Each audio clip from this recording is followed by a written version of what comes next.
Bueno, antes de comenzar, por ejemplo, me gustaría aclarar que este es un taller en el cual yo voy a dar algunos puntos sobre la temática del curso, que es los primeros pasos en la asistencia legal a detenidos, pero también me gustaría darle el marco de que sea una charla entre todos y que todos podamos ir, digamos, delineando esta cuestión de la charla de hoy, así que no es algo ni formal, ni rígido, ni mucho menos. Por supuesto, con la moderación de Ezequiel, vamos charlando. Cuando alguno tenga una inquietud, una duda, lo plantea y lo iremos abordando entre todos. Y por supuesto, muchas gracias a todos los participantes y espero que sea de utilidad para todos. Bueno, dicho esta breve introducción, el tema que nos reúne hoy es justamente la asistencia legal a los detenidos, que no es un tema menor cuando uno decide abordar el derecho penal. Entonces, digamos, se presentan varias facetas para encarar este tema y de lo cual es útil contar con algunas herramientas, por lo menos las básicas que iremos charlando hoy, para ver digamos, cómo vamos afrontando esto. No es lo mismo una persona y un imputado, perdón, que está privada de libertad, por ejemplo, en una comisaría, no es lo mismo el que está en una unidad penitenciaria, el que está imputado en una causa, pero está gozando de libertad y viene a consultarnos al estudio, que puede dar si tiene un defensor oficial previo, entonces ahí viene a requerir de nuestro servicio. Bueno, son todas situaciones en las cuales la vamos a abordar hoy y vamos a estar, por supuesto, vinculándolo con el tema de los honorarios que hemos hablado previamente con Ezequiel y que llegamos a la conclusión de que es de interés de los colegas, de los letrados, también hablar sobre estos temas, así que lo iremos abordando, digamos, a medida que vamos tocando los temas, ¿no? Bueno, acá Ezequiel me comparte pantalla en cuanto a la entrevista con familiares del detenido. Y esto es algo muy común, que, digamos, no sea digamos, la persona que está imputada quien decide hablar con nosotros, convocarnos, que sí puede hacerlo, que ya nos vamos a referir, pero ahora vamos a tomar el ejemplo de una persona imputada de la cual viene al estudio familiares. Vamos a casos hipotéticos. Viene la mujer, la cónyuge, concubina, novia de una persona detenida, puede ser la madre. Imaginemos una persona que está detenida por una causa de robo, como para seguir un lineamiento, un ejemplo, y viene a consultarnos, vamos a suponer, la madre de una persona adulta, mayor de edad, detenida, y concurre la madre. Bueno, ¿cómo abordar esta situación? A ver, es totalmente válido, digamos, plantearle el escenario a la madre del detenido, de que uno la pueda asesorar y de que uno le pueda brindar todo el conocimiento que tiene en pos de quizás sea la captación de un nuevo cliente. Pero bueno, ustedes se preguntarán qué tiene que ver la madre si la persona detenida y quien debería designar al abogado es el propio imputado y más si es mayor de edad. Pero esta situación puede darse en la práctica tranquilamente. Lo que nosotros tenemos que solicitar, en este caso yo cité a la madre, es toda la información clara, precisa, lo que se llama circunstanciada, es decir, pedir información, la narración de los hechos. Circunstanciado significa indicativo de modo, tiempo y lugar de cómo ocurrieron los hechos en el cual esta persona se encuentra detenida. Tratar de requerirle los máximos detalles posibles, y también es muy común que el familiar directo no los conozca. Se da en la dinámica del trabajo diario que el imputado, vamos a poner este ejemplo de robo que yo di, a veces, digamos, ejecuta estos actos de robo digamos, con partícipes que él conoce, que los familiares no, o quizás, en este caso el ejemplo de la madre, cree que su hijo no tiene esta actividad criminal, este tipo de vida, y sin embargo, cuando cae el hijo detenido, se entera que su hijo, digamos, está siendo imputado por un delito de robo y le llama la atención, y hasta incluso después se entera que tiene antecedentes y que ella no lo sabía. Pero bueno, esto que estoy diciendo es muy común. Entonces, no siempre el familiar va a conocer los detalles del hecho, como si los conoce el propio imputado, que es quien ha sido detenido y participó en el hecho, y eso es otra cuestión que nos vamos a referir después, pero de todas formas, ya el punto de partida con el familiar es que no necesariamente sabe todos los detalles del hecho, así que nosotros vamos a tratar digamos, de que nos cuente bien y la información circunstanciada, como dije antes, es decir, indicativo del modo, tiempo y lugar, cómo ocurrieron los hechos, cuál fue el lugar, en dónde estaba, con quién se encontraba, si lo detuvo la policía en el momento, si le allanó la casa al día siguiente, si el objeto del robo se lo encontraron, no se lo encontraron, si usó para comunicarse un teléfono celular, si sabe si se lo secuestraron o no, o si descartó el objeto del delito o no, si sabe si hubo testigos o fue de noche, a la madrugada, un domingo que no había nadie en la calle. Bueno, todas estas cuestiones, digamos, el familiar, algunas las puede saber y otras no. ¿Y qué va a ser, digamos, útil para, digamos, abordar con el familiar? Es útil que nos firme el familiar directo la autorización de tomar vista del expediente. Esto que parecería que no sería viable es bastante común en la práctica diaria, que la madre, por ejemplo, autorice al letrado sin que sea el imputado. Fíjense en qué está haciendo la madre, que nos autorice a nosotros a tomar vista del expediente.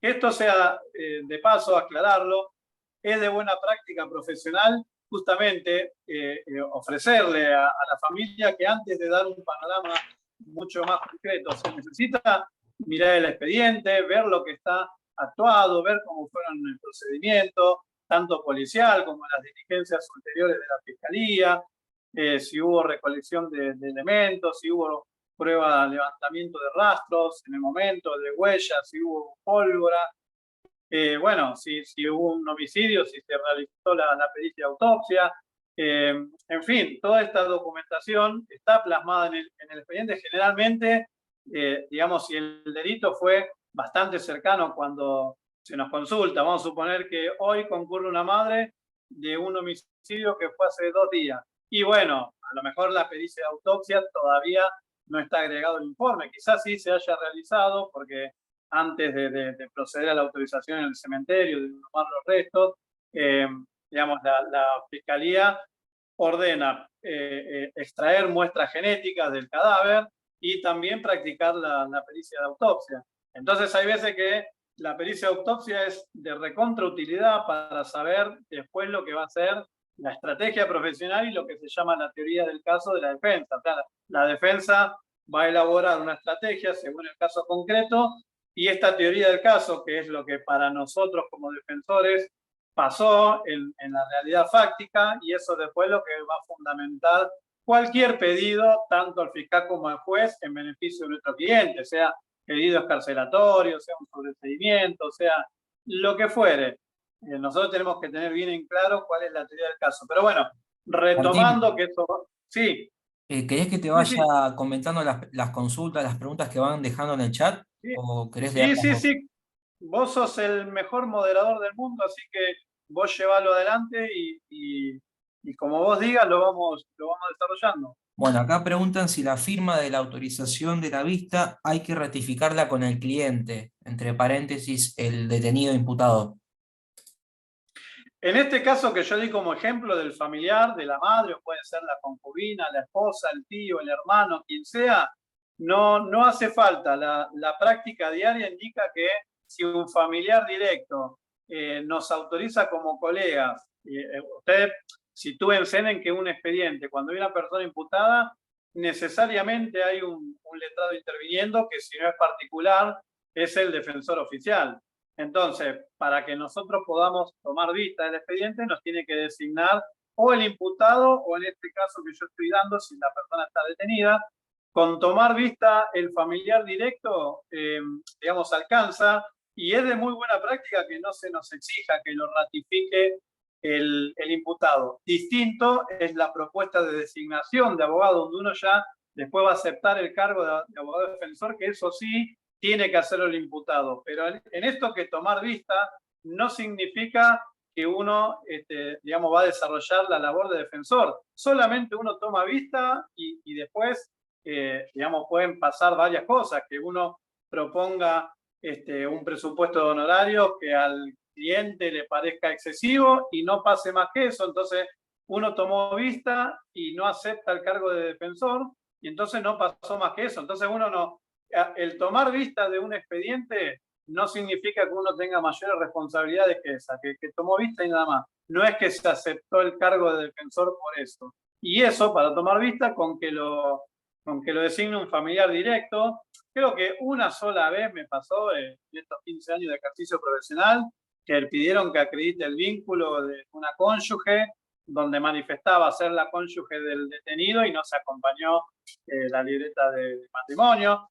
Creo que me pasó una sola vez, después no es necesario. Si uno dice, soy el hermano de fulanito y autorizo al doctor Martín Meyer a tomar vista del expediente en el cual se encuentra imputado mi hermano, digamos, la fiscalía lo autoriza. Eso no lleva mayores, digamos, consecuencias que esa. Sé que esta es una charla donde participan otros colegas de otras jurisdicciones que no sea la de Buenos Aires, así que no sé en otras provincias si por ahí el requisito será mayor o más específico, pero en la provincia de Buenos Aires, en Capital Federal, para tomar vista, mientras sea un familiar directo, no hay problema y no se necesita acreditar más que nada, incluso el vínculo, si uno dice soy el hermano, soy el primo, soy el tío, no pasa nada. Vuelvo a repetir, no estoy hablando de la propuesta de designación. Vengo a proponer como mi abogado al doctor Martín Meyer, eso sí lo tiene que hacer el imputado sí o sí. Eso es otro escrito y es otra situación de la que aún no llegamos. Todavía estamos con la concurrencia de los familiares a la oficina. Entonces uno ya, por supuesto que debería cobrarle la consulta al familiar cuando uno le da un turno para que concurra a la oficina, porque todo lo que es, digamos, en el fuero penal es de buena práctica charlar todo personalmente. Por teléfono nada, ni siquiera las entrevistas por videollamada, que no voy a decir que a veces a uno lo saca del paso y uno puede concretar de esa forma, pero el 95-98%, por lo menos yo, las hago presenciales. Entonces uno ya le cobró una consulta, ya se interiorizó de lo que el familiar vuelca en el estudio como lo sucedido, de lo que se estará investigando en esta investigación criminal, en la IPP, por ejemplo, en la provincia de Buenos Aires. Entonces, con el familiar, digamos, es válido esto. Y sí, o sea, la forma de hacerlo, por lo menos en la provincia de Buenos Aires, que siguiendo la línea de ejemplo que estoy dando, es esa autorización, que son 2 líneas y no más que lo que te estoy diciendo, que vengo a autorizar al doctor Martín Meyer a tomar vistas, ya sea en forma presencial o en forma virtual, del expediente. Si quieren pueden agregarle, al cual se lo autoriza sacar fotocopia, pero ya generalmente se perdió la práctica de la fotocopia. Hoy es todo foto con el celular. Y bueno, ese escrito en la provincia de Buenos Aires uno lo escanea y lo manda por el sistema token, como se manda cualquier escrito de otro fuero, sea civil, comercial, familia, laboral, se lo manda por esa vía y después hay que esperar la resolución de la fiscalía en donde se autoriza a la toma de vista por parte del profesional, que en la provincia de Buenos Aires es mediante el sistema SIM, que es las siglas SIMP, que significa Sistema Informático del Ministerio Público, en el cual van a cargar, que últimamente está prácticamente todo digitalizado, las causas, salvo algunas cuestiones específicas que están en papel y que después algún personal de la Fiscalía lo termina digitalizando y cargando en la página del Ministerio Público, la Fiscalía, que es esta página SIM, en donde se nos autoriza por 24 horas a tomar vista del expediente. Y también lo que da en la resolución, que uno, desde que nos notifican, que esa notificación nos llega a nuestro correo electrónico, que se aprobó la solicitud de la toma de vista y tenemos 5 días para ingresar al sistema SIM a tomar vista. Pero una vez que uno ingresó y ya vio la causa, la carga es por 24 horas. O sea, uno tiene 5 días para meterse en el sistema.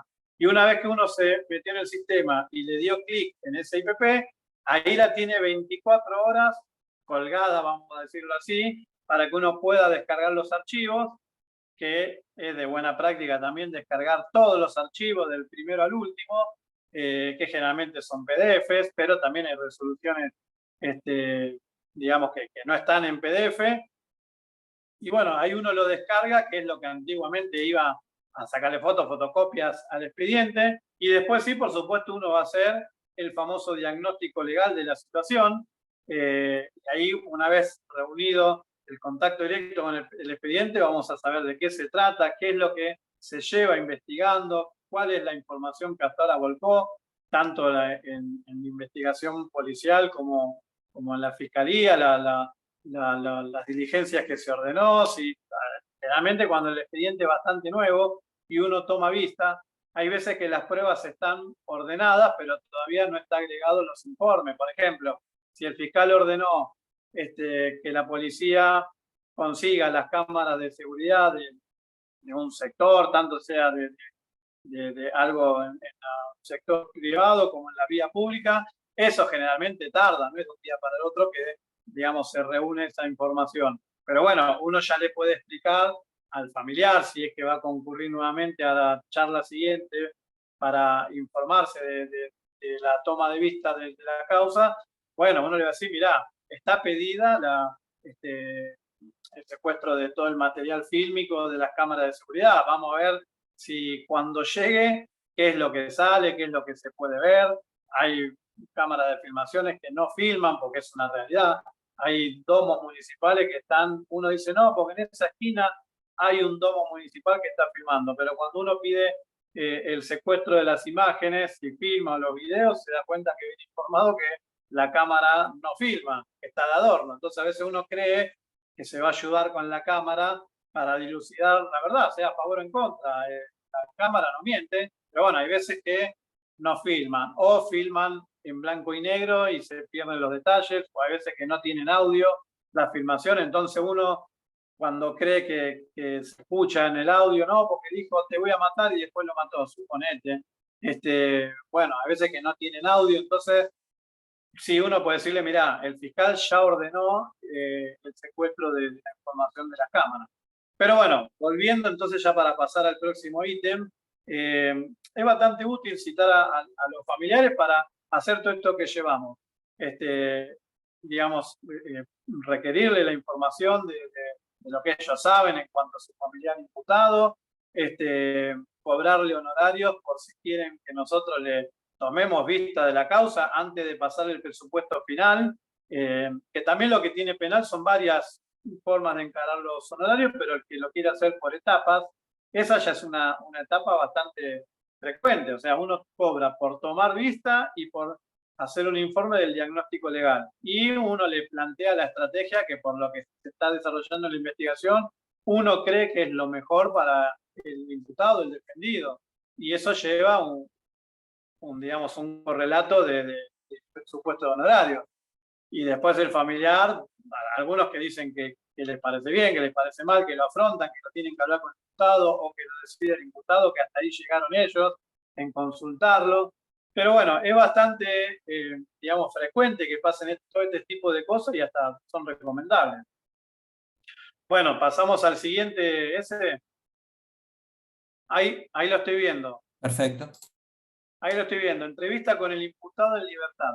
Bueno, este es otro ejemplo en el cual una persona se encuentra, digamos, imputado de un delito y sometido a un proceso criminal, pero se encuentra gozando del beneficio de libertad mientras se desarrolla la investigación, o sea que está sin prisión preventiva. Bueno, entonces ahí es más fácil o que venga el imputado o si nos cuenta un familiar que vienen a consultar por un imputado que está sin prisión preventiva, o sea, que está en libertad mientras se desarrolla la investigación, uno le tiene que decir, no, bueno, en ese caso que venga el imputado a la oficina, a nuestro estudio jurídico, que quiero hablar directamente con él. Y bueno, en ese caso sí va a ser un poco distinto al anterior, porque uno al imputado ahí sí le puede requerir detalles de lo investigado, de por qué se lo está investigando, y el imputado sabe si estuvo o no estuvo en tal lugar, si estuvo con fulano, con mengano, si le secuestraron elementos, no sé, si sabe si la víctima se defendió, se fue corriendo, o no sabe, o no lo vio. Bueno, el imputado, digamos, va a poder brindar mayores pormenores, porque primero porque se le interesó y es el que estuvo ahí.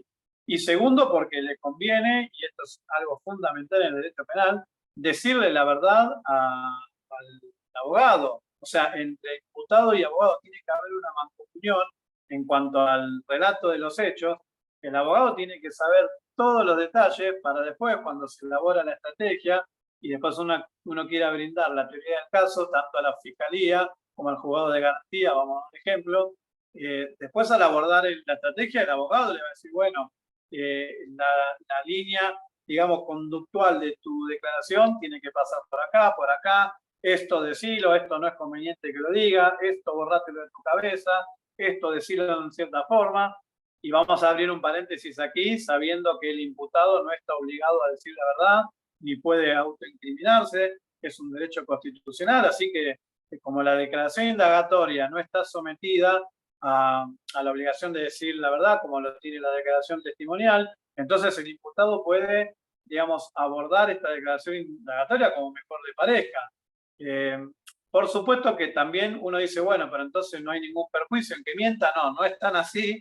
No es tan así porque al pedir algunos beneficios, como por ejemplo la excarcelación, y si uno miente y miente recurrentemente y queda expuesto, después estas cosas tienen peso a la hora de pedir otras cosas. Sabe que el imputado, si bien no está obligado a decir verdad, pero miente y tanto el juzgado, la fiscalía le hacen ver que lo están enganchando en varias mentiras, después esto pierde peso a la hora de pedir beneficios. Entonces, yo soy de los que considera que no hay que hacer un exceso a la hora de hacerle declarar al imputado o de hacerle contar el dato de los hechos.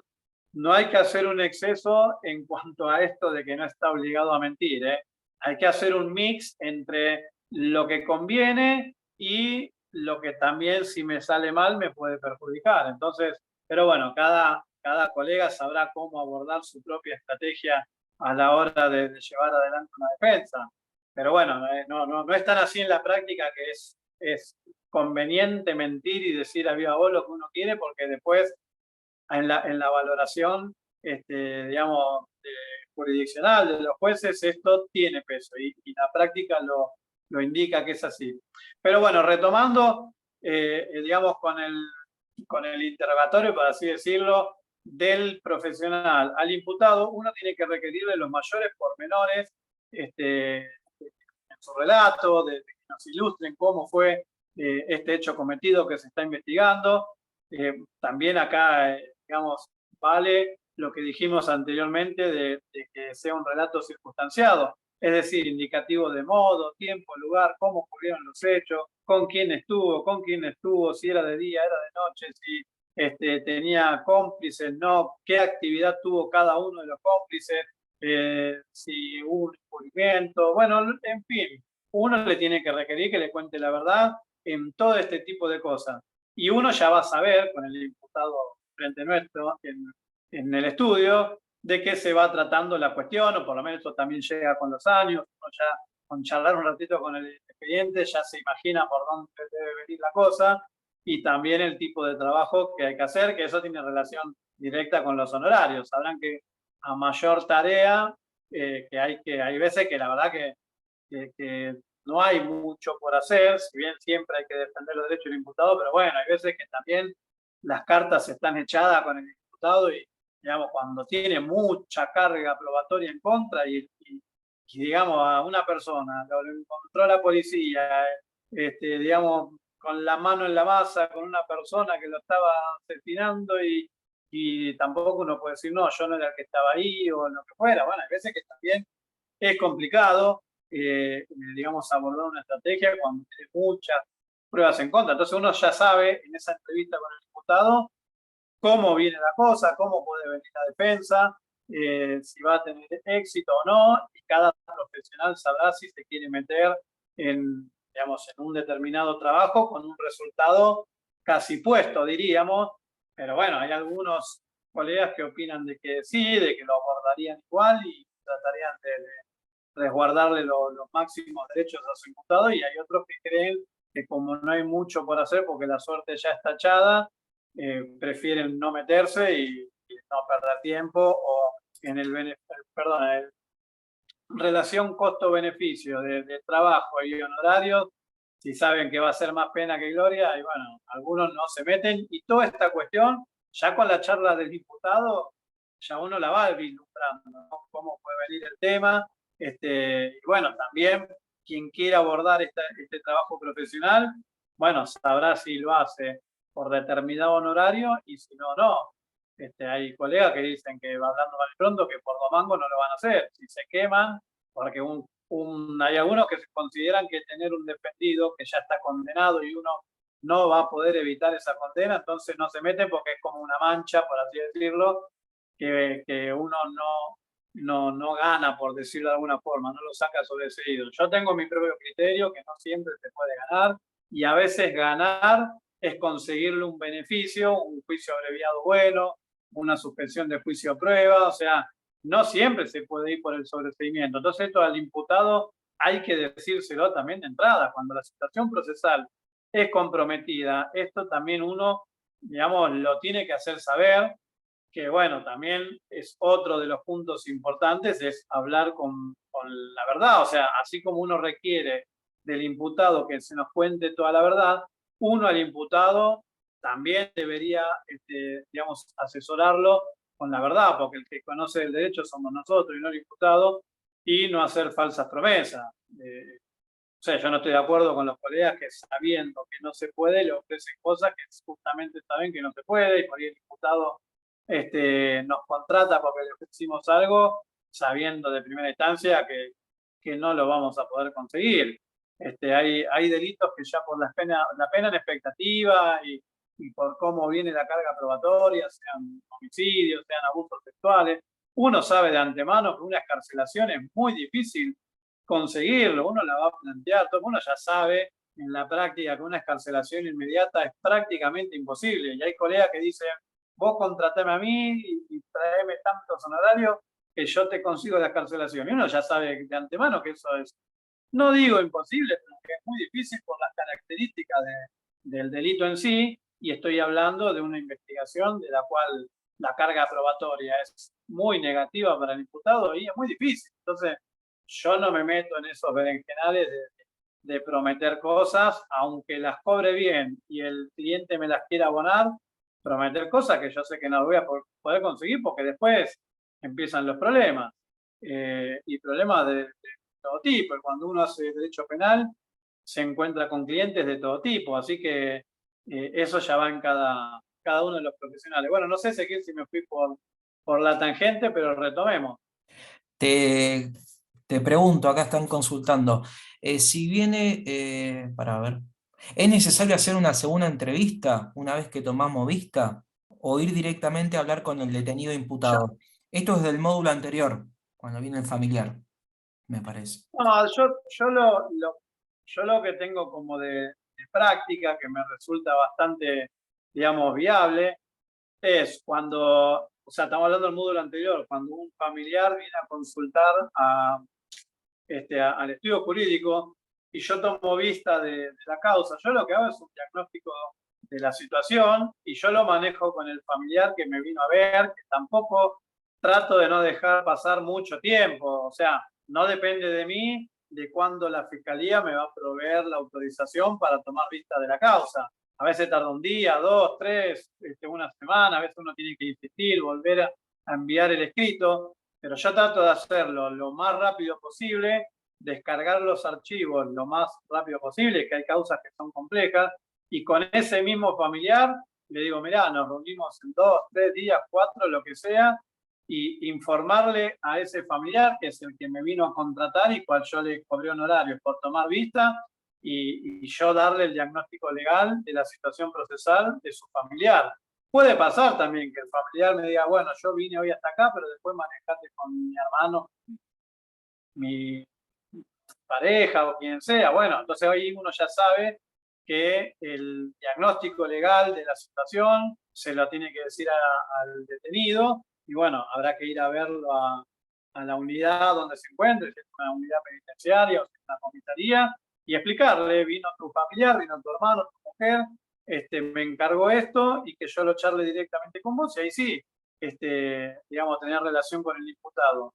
Pero digamos, si esto no es aclarado de entrada, yo lo manejo con el familiar y trato de que no pase mucho tiempo, que generalmente el familiar con el imputado que viene se habla y generalmente le dice el primer día que vino al estudio, hoy fui a ver al abogado y me dijo que me va a descargar la causa y que en 2 o 3 días lo vuelva a ver para charlar personalmente. De lo que vio, de lo que dice el expediente, de las pruebas incorporadas, generalmente es así. Pero también está el otro caso donde el familiar, a veces por distintas cuestiones, no hace más que ir a consultar con un abogado y nada más, y después que se arregle con el diputado. Pueden pasar las dos cosas. Así que creo que está contestada la pregunta. Perfecto. Acá preguntan también, si uno toma vista y en el juzgado lo anotan a uno en un papel o cuaderno, ¿qué significa eso? No significa más que eso, que uno fue autorizado en un momento a tomar vista del expediente y, digamos, no genera mucha más responsabilidad profesional que eso, nada más que el fulanito me autorizó a que yo mire el expediente y nada más. ¿Por qué miré yo el expediente? Porque fulanito me autorizó y nada más. Pero, digamos, responsabilidad profesional no queda.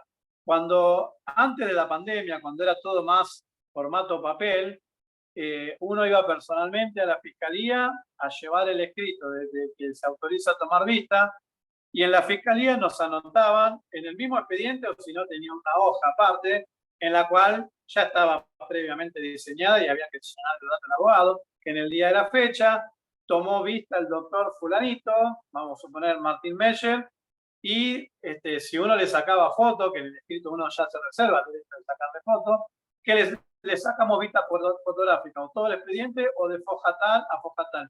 Y eso quedaba incorporado en el expediente, pero eso es para, hasta le diría más por parte de la fiscalía de llevar un registro de qué abogado se presentó y vio el expediente que otra cosa, porque más responsabilidad que eso no hay.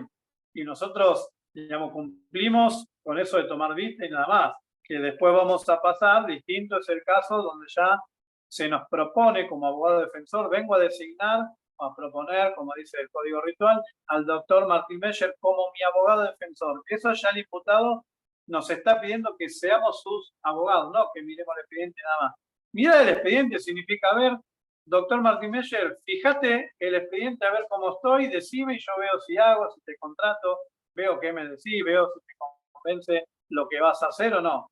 Distinto es la propuesta ya donde el imputado le dice al fiscal o al juez, yo quiero que el doctor Martín Meyer sea mi abogado. Yo ya me arreglé con él, ya lo estoy designando que él sea mi abogado y vengo a destituir al defensor oficial, o a veces ponemos a toda designación anterior al efecto. Bueno, eso ya es otra cosa, eso ya es más personalísimo del imputado y eso sí, el imputado estando detenido, la firma de esta propuesta de abogado defensor, que lo dice el Código Procesal, eso tiene que estar certificada por el funcionario si está detenido en policía, con el jefe de servicio, o si está en una unidad penitenciaria, también con el jefe del área del pabellón donde se encuentra detenido. Eso sí, ya es algo un poco más formal, pero tampoco significa responsabilidad para nosotros. La responsabilidad profesional comienza cuando aceptamos el cargo.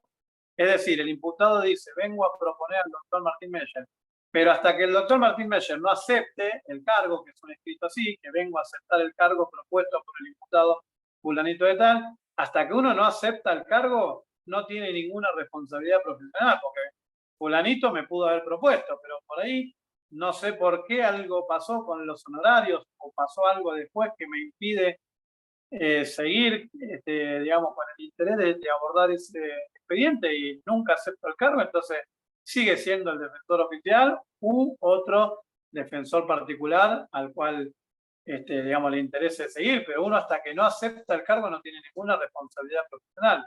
Antes la aceptación del cargo también era en formato de papel, en donde se labraba un acta en la fiscalía, que uno aceptaba el cargo y a partir de ahí uno ya podía hacer las peticiones cuando se tomaba el acta, que en la fecha y hasta incluso le ponían la hora, de que el doctor Martín Meyer aceptó el cargo de defensor de fulanito, entonces ahí ya constituimos domicilio legal y ahí todas las notificaciones de ahí en adelante legales, van a ser el domicilio constituido por el letrado. Entonces ahí sí ya genera, con la aceptación de cargo y uno constituye domicilio legal y electrónico, ahí sí ya empieza la responsabilidad profesional y uno ya puede hacer las peticiones defensistas en interés a nuestro defendido, ¿no? Bien. Acá preguntan, ¿y si viene una víctima y quiere ser querellante en su causa, cómo sería la entrevista? Pregunta Gabriel. Bueno, eso sería más o menos parecido, pero por supuesto con las aristas de la víctima, de, digamos, la querella y lo que después va a ser nuestra labor de letrado como particular damnificado. Digamos, vamos a suponer que se nos quiera contratar para ser letrados querellante. Va a venir, vamos a suponer, no sé, me ha tocado representar en un homicidio a los familiares de la víctima y han concurrido los hermanos, en el cual, bueno, se han interesado por los servicios míos y ha venido la hermana de la víctima a consultar y después como querellantes han sido los padres de la víctima y bueno, fueron ellos quienes vinieron a consultar y va prácticamente todo lo mismo. Hay que requerirle la información circunstanciada, es decir, ya lo dije, indicativa de modo, tiempo y lugar de cómo ocurrieron los hechos, toda esa información a los familiares de la víctima. Estoy dando el caso de un homicidio, ¿no? De cómo murió esa persona, ese familiar, cómo lo mataron. Ahora me estoy acordando de un caso de un homicidio calificado en el cual yo fui abogado querellante y logramos la sentencia de prisión perpetua para, digamos, para el autor, para el diputado. Y en ese caso me han venido a consultar los hermanos, los padres, y le requerí toda esta información, cómo fue, digamos, qué pruebas habían, qué creían ellos, quiénes habían estado con quien terminó siendo la víctima, fallecida, cómo fue su último día, si sabía si estaba amenazado. Bueno, fuimos abordando la cuestión, digamos, ilustrándome yo de todos los hechos, que hay, digamos, trabajos profesionales como querellante, algunos muy difíciles, porque créanme que uno se llama que uno es el acusador particular cuando es querellante, o sea, uno es como que a la par de la fiscalía también se interesa en investigar el caso y uno también tiene que ir, digamos, abordando toda la investigación para justamente condenar digamos, al imputado. Entonces, hay veces que también la fiscalía, hay que decirlo de alguna forma, cuando saben que en el expediente hay una querella, también ponen en nosotros, en los querellantes, digamos, ese labor de que nosotros vamos a investigar juntos con ellos. Hay algunos fiscales que se relajan un poco, hay otros que no. Haya querella o no haya querella, investigan igual. Pero cuando saben que hay un abogado querellante, por ahí delegan un poco, porque esto no es hablar mal de los fiscales, ni mucho menos, pero a veces los fiscales están saturados de trabajo, entonces cuando saben que hay querellante, también nos piden a nosotros que colaboremos en el trabajo de la investigación, porque los querellantes podemos proponer pruebas, podemos, digamos, aportar cuestiones que si no lo hace la fiscalía o no se dio cuenta la fiscalía, lo podemos hacer nosotros. Entonces también ya sabemos de la conducta, perdón, entre la entrevista inicial y después, habiendo tomado vista del expediente, también como querellante sabemos por dónde debe venir la investigación, las pruebas que hay, si hay posibilidad de éxito en cuanto a la condena del imputado, porque en definitiva cuando digamos, tenemos a las víctimas, en este caso que yo estoy dando, ¿no? Que hubo una persona fallecida, lo primero y hasta le diría lo único que quieren es una condena, digamos, de las más pesadas para el imputado o los imputados. Entonces uno también tiene que saber si esto es posible o no es posible, si el imputado cuenta con algunas cuestiones artilugios, por así decirlo, defensistas, donde podrá beneficiarse en algunas cosas, no sé, hablando un poco recién de las pruebas, si estuvo filmado, no estuvo filmado, si fue en la intimidad y por ahí fue entre víctima y victimario y mucho más que eso, no hay testigos, no hay nadie. o si fue en la vía pública, lo mismo que dije antes, un día oscuro de lluvia, un domingo a las 3 de la mañana, no había nadie en la calle, en un lugar despoblado. Y bueno, muchas pruebas en cuanto a lo que rodea eso no habrá. Después, por supuesto, la autopsia, que dice que la pericia de la autopsia habla, el cuerpo habla, bueno, eso nos dará una información y también podrá dirigirse la investigación de alguna forma en lo que sea el resultado de la autopsia, pero digamos en cuanto a los pormenores, y se da como un ejemplo en el que yo di recién, y bueno, eso cuando uno lo sabe en la entrevista inicial, y uno ya entiende el trabajo que va a abordar y si está de acuerdo en hacerlo o no, y también pactará los honorarios que crea conveniente, a ver si en caso de estar de acuerdo, digamos, en hacerlo al trabajo, bueno, qué valor le dará en cuanto a los honorarios, ¿no? Eso lo dejo ya en cada colega como lo quiera hacer. Bien. Vos Bueno, decime, Ezequiel, si por ahí me voy un poco, o sea, trato de responderle a los participantes, a los colegas o estudiantes que estén, para que quede la pregunta respondida, pero vos, si me voy por la rama, vos traeme. perfecto. Acá hay preguntas de honorarios que la vamos a dejar para el último módulo. Las voy a anotar. Acá pregunta una colega, bueno, acá una colega aclara que en Formosa las vistas se solicitan en un cuaderno y no te dejan sacar fotos solamente una vez que intervenís en el expediente. Después, Leonardo pregunta si podés repetir el procedimiento para enviar el token, para enviar token el pedido de vista de la causa, si lo podrías repetir.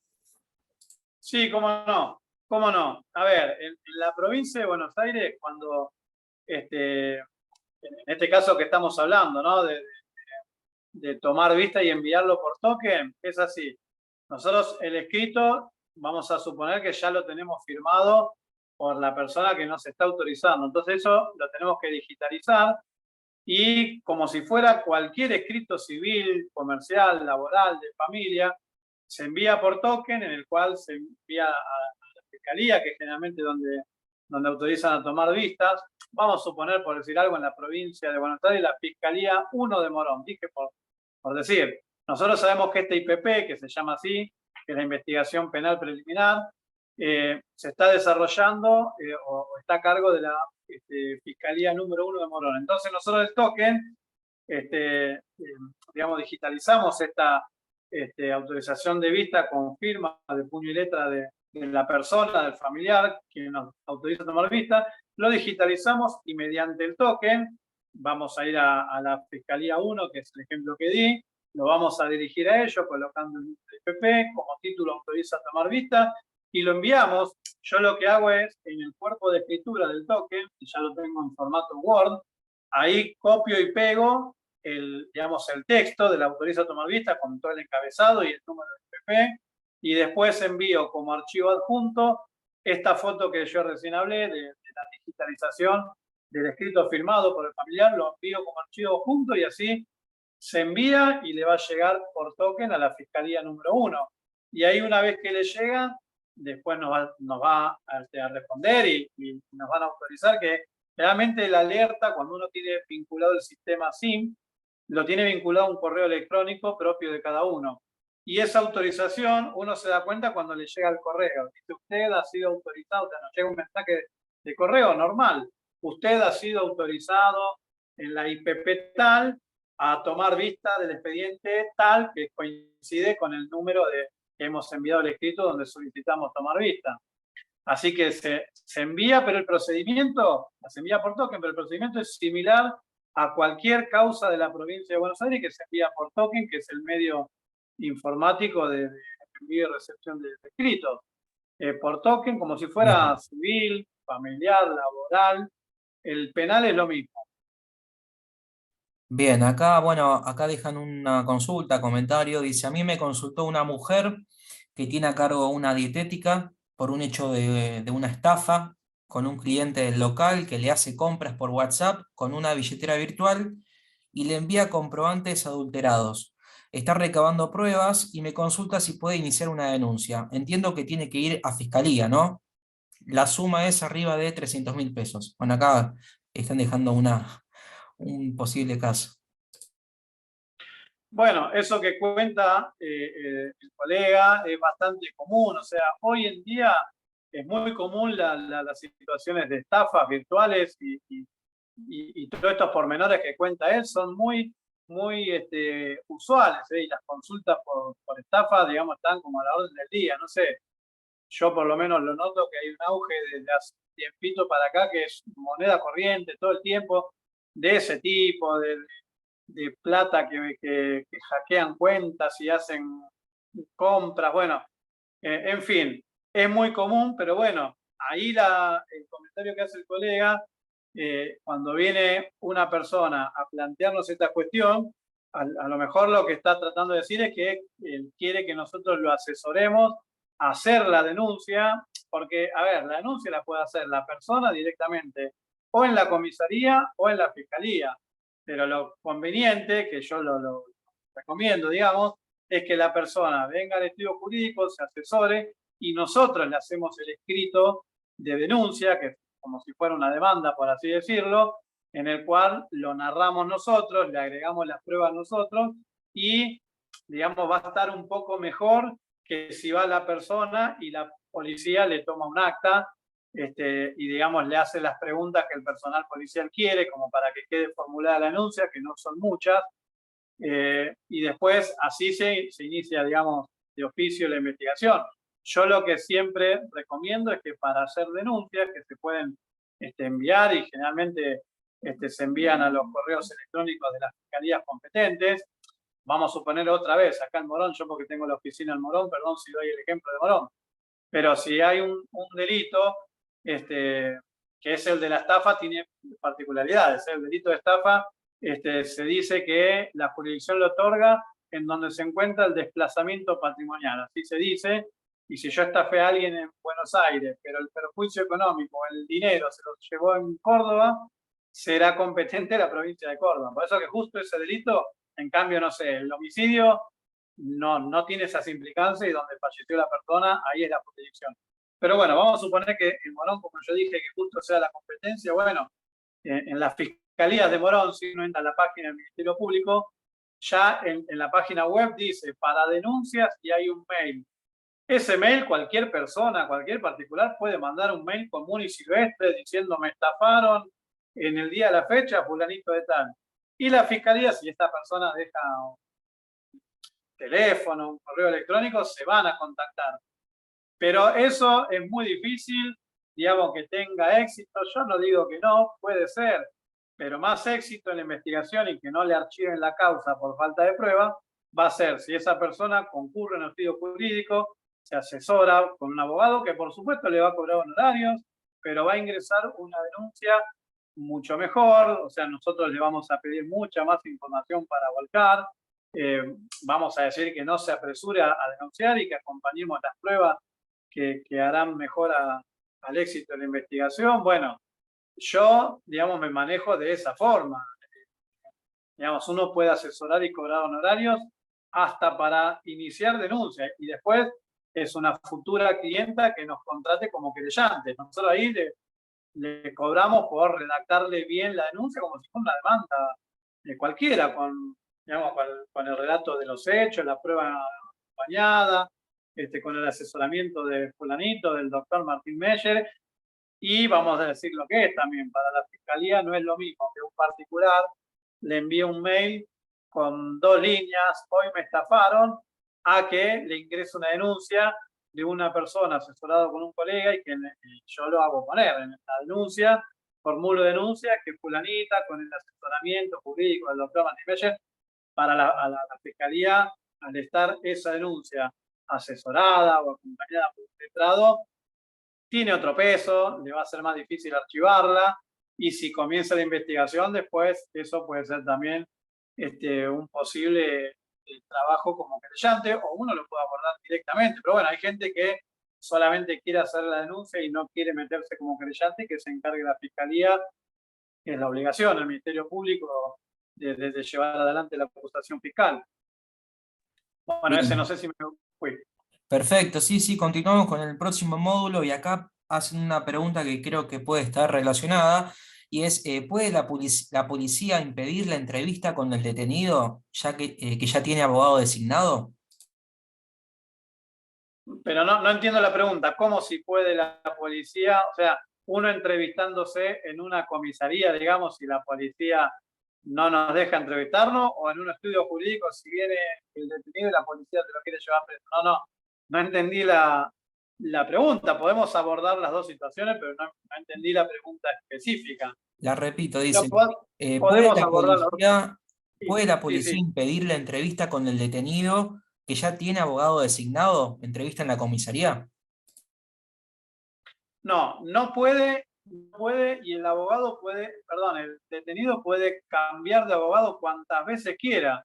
Puede ser que tenga un letrado y mañana quiera poner otro, y es su derecho constitucional elegir el defensor de su confianza. O sea que por más que tenga, esa respuesta del personal policial sería inválida. Sí es verdad que es común en la práctica que hay veces que el personal policial, que no tengo nada contra ellos, ¿no? Obviamente, sé que esta charla va a estar grabada y quizás en este momento se tope con algún personal policial que me escuche decir esto. No tengo nada contra el personal policial.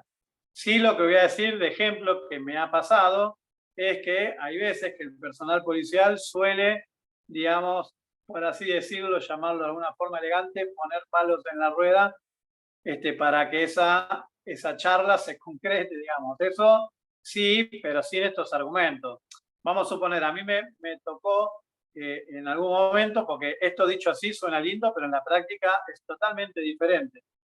Me tocó, donde se me requirió digamos, mi abordaje profesional, ir a una comisaría un domingo de noche, que ya les estoy presentando un panorama particular, en donde yo tenía que toparme con el imputado para charlar, para que justamente me cuente por qué estaba detenido, porque había sido detenido creo que una hora antes, más o menos. Y de todo esto, desde digamos, de la detención de él, le había sido informado que al día siguiente iba a ser llevado a declaración indagatoria, o sea, el lunes a primera hora. Entonces yo apenas me enteré, me contrataron, fui a verlo a la comisaría un domingo, creo que eran como a las 9 de la noche, una cosa así. Bueno, esto que yo dije antes, que una persona puede hablar con su abogado defensor cuantas veces quiera, que puede cambiar de abogado defensor cuantas veces quiera, en la práctica tiene sus implicancias. También recordemos que una persona puede designar, que dice el Código Procesal, puede designar abogado defensor por el medio que sea, como le fuera posible. Es decir, que puede ser por un escrito, puede ser con una paloma mensajera, puede ser, el código dice por el medio que sea, puede ser con una botella en el agua y que llegue a mano del juez diciéndole designé al doctor Martín Meyer, porque el imputado, digamos, le es difícil también cuando no está gozando de libertad ponerse a escribir con un papel, a veces escribe en un papel higiénico. Bueno, cerrando ese paréntesis, volviendo al caso, que fue un disparador que comentó el colega. Fui a la comisaría a las 9 de la noche y ahí ya tuve el primer problema de que el personal policial me decía que no era horario para que puedan sacar al detenido que estaba, digamos, en una celda, y ustedes sabrán que las celdas de las comisarías no son individuales. Una celda a veces reúne a 4, 6, 8, hasta 10 personas en una sola celda. Entonces me decían que no era horario ni día para sacar a este detenido a que tenga una entrevista conmigo en un sector particular. Estoy dando un ejemplo de los miles que me ha tocado en años de profesión, ¿no? Entonces ahí ya tenemos un problema. Está el derecho del abogado y del imputado de tomar contacto cuantas veces quieran para que el abogado lo pueda asesorar, y lo que dice el personal policial, que por una cuestión de seguridad, que me decía, yo no le voy a sacar al imputado ahora para que se me fugue el resto de los presos, para que pueda hablar con usted un domingo a las 9 de la noche. Yo decía, bueno, pero yo vine hasta acá a que me cuente los pormenores de por qué lo detuvieron hace una hora y mañana tiene la indagatoria a las 8 de la mañana. No me queda otra que tomar vista con este muchacho ahora. Que sí, que no, que sí, que no. Imagínense que pasé desde el jefe de servicio terminando de hablar con el comisario, porque por supuesto que uno ya tiene sus años en esto del ejercicio profesional y uno tiene respuesta para todo. Y bueno, terminé hablando con el comisario, que si bien me decía lo mismo, prácticamente lo mismo, que por una cuestión de seguridad no se podía, y yo al mismo tiempo le había llevado el escrito donde me proponía como abogado defensor, o sea, directamente no quería el defensor oficial hasta el día siguiente. Yo le decía que me lo haga firmar, que yo estaba enviando aceptaciones de cargo, yo ya era el abogado prácticamente y técnicamente, si bien no había aceptado formalmente, pero yo le decía que quería que me firme el detenido, que yo lo estaba conociendo ahí en ese momento. Por eso se dan estas situaciones que en los libros son una cosa, pero después en la práctica tiene estas cosas. Bueno, la cuestión que pude hablar, pero yo creo que 2 segundos con mi cliente en un costado, que fue bastante, porque también imagínense que mi cliente, digamos, no quiere hablar adelante del resto de los imputados, libremente, como yo expliqué, que lo conveniente sea que nos cuenten toda la verdad de los hechos. Entonces, termino el cuento para que no se haga muy largo. Me terminó firmando la designación, me certificó la firma del jefe de servicio. Hablé 2 segundos, porque lo hablé con el comisario, que más de 2 segundos, pero yo no me iba a retirar de esa comisaría sin ver a mi cliente y sin hablar 2 segundos con él, pero hablé literalmente 2 segundos y que a los fines prácticos fue prácticamente nada. Le dije, me contrató tu familiar, mañana me presento y charlamos que uno sí tiene derecho, que yo ya lo sabía, uno tiene derecho antes de la indagatoria del imputado a tener una charla libremente con el abogado y asesorarlo. Así que, digamos, no era verdad lo que yo decía, que no iba a tener tiempo de asesorarlo a mi cliente porque, digamos, no se le puede tomar la declaración del imputado sin antes haber sido asesorado por su abogado y tener una charla privada. Pero bueno, fíjense ustedes lo que es la letra muerta del código y lo que es después la parte práctica y como el personal policial también, digamos, no sé si ponen palos en la rueda, evidentemente también me decían que tenía poco personal, que había una sola persona en el sector de la celda y esta sola persona no podía estar aparte con mi defendido y cuidando el resto de los presos que no se fuguen. Yo no digo que es descabellado, ojo, tiene, digamos, su razón de ser y bueno, según dónde pone la lupa va a entender a uno o a otro. Bueno, volviendo, Ezequiel. Perfecto. Ezequiel, ¿estás por ahí? Sí. Sí, sí, sí. Ahí continuamos con la siguiente de Filmina. Vamos, a ver si la puedo ver. Yo no sé si vos querés hacer un break de 2 minutos o le damos continuado, no sé si alguno tiene ganas de ir al baño, lo que fuera, eso manejalo vos, Ezequiel, ¿eh? Bueno, si quieren hacemos un break de 10 minutos, 5 o 10 minutos para continuar posteriormente. Dale, 10 minutos o 5, yo ya estoy 5, 5. acá. Dale, perfecto. Perfecto, bueno, ahí en 5 estoy.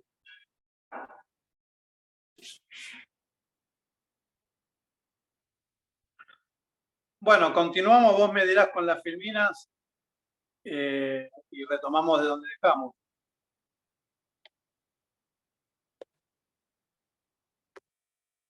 Imputado detenido en unidad penitenciaria, ahí lo estoy viendo. Ahí lo estoy viendo. Bueno, esta es una circunstancia que también se da con frecuencia. Imaginemos ya cuando un detenido está en una unidad penitenciaria porque realmente ya pasó la prisión preventiva, a lo mejor otros colegas, si fue un defensor oficial o un defensor particular, digamos, interpuso un incidente de excarcelación y ha sido rechazado y por eso el imputado se encuentra con este tema que estamos abordando en la unidad penitenciaria. Entonces, digamos, es conveniente ya saber que, digamos, hay algunas cuestiones que están avanzadas. Cuando nos cae digamos, un trabajo profesional ya con el imputado detenido en una unidad penitenciaria.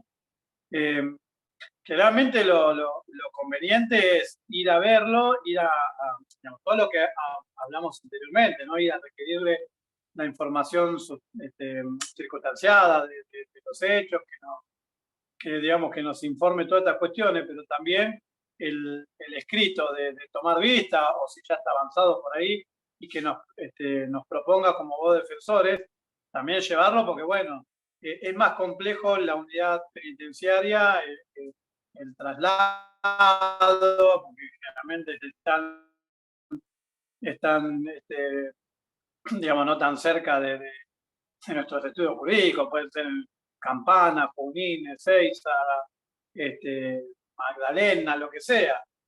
Bueno, por ahí en una comisaría es un poquito, digamos, mejor, hasta un poquito más informal que, digamos, todo el trámite de una unidad penitenciaria. Pero por supuesto nosotros como abogados tenemos derecho a tomar contacto con el detenido, con el imputado. Algunos servicios penitenciarios, digamos, personal de servicio penitenciario, son más estrictos, otros digamos, más permisivos en cuestiones. Algunas cárceles tienen salas de profesionales donde podamos tener una entrevista en privado con nuestros clientes, y hay otras que no son salas específicamente, pero sí tenemos sectores más abiertos, pero sí que podemos tener esta charla.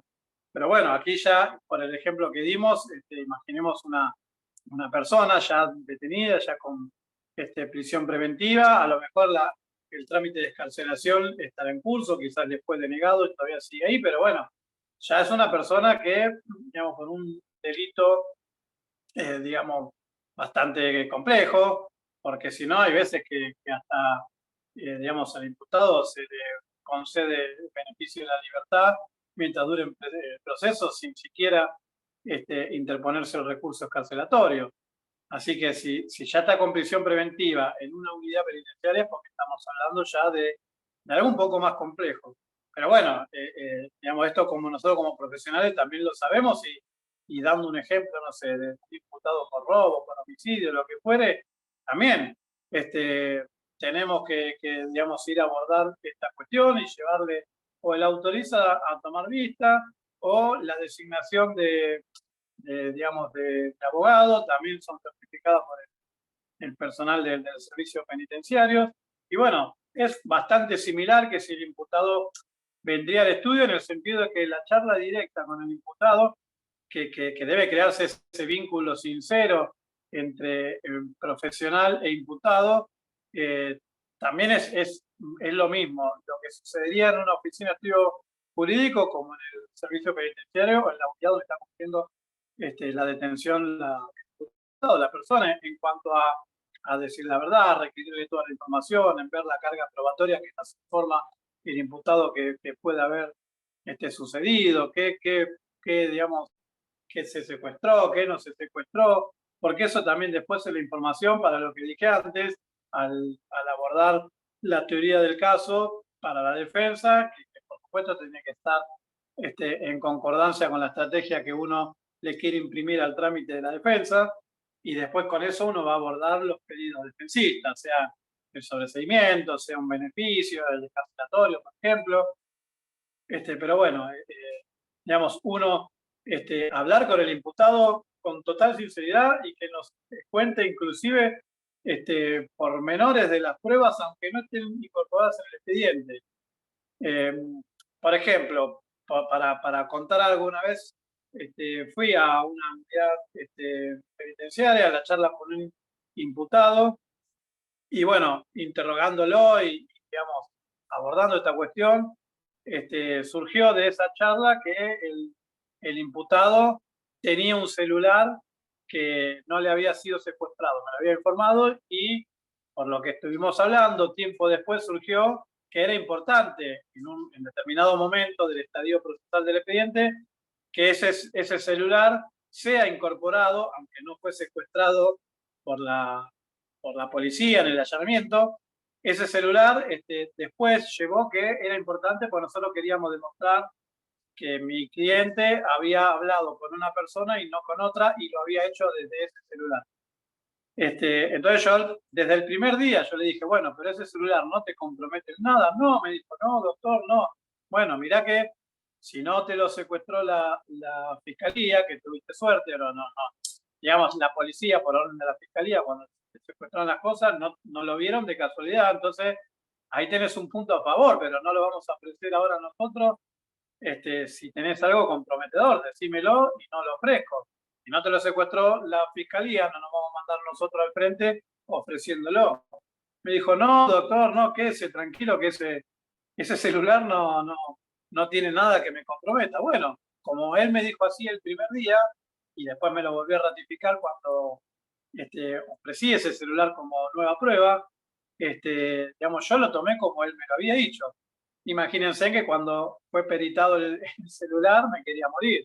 Había cuestiones que no lo favorecían y que yo le había dicho. ¿Estás seguro? No, me dijo. Que yo creo que él me mintió desde el primer día, sabiendo que el celular sí lo comprometía, pero no sé por qué me mintió a mí, que se perjudicó él.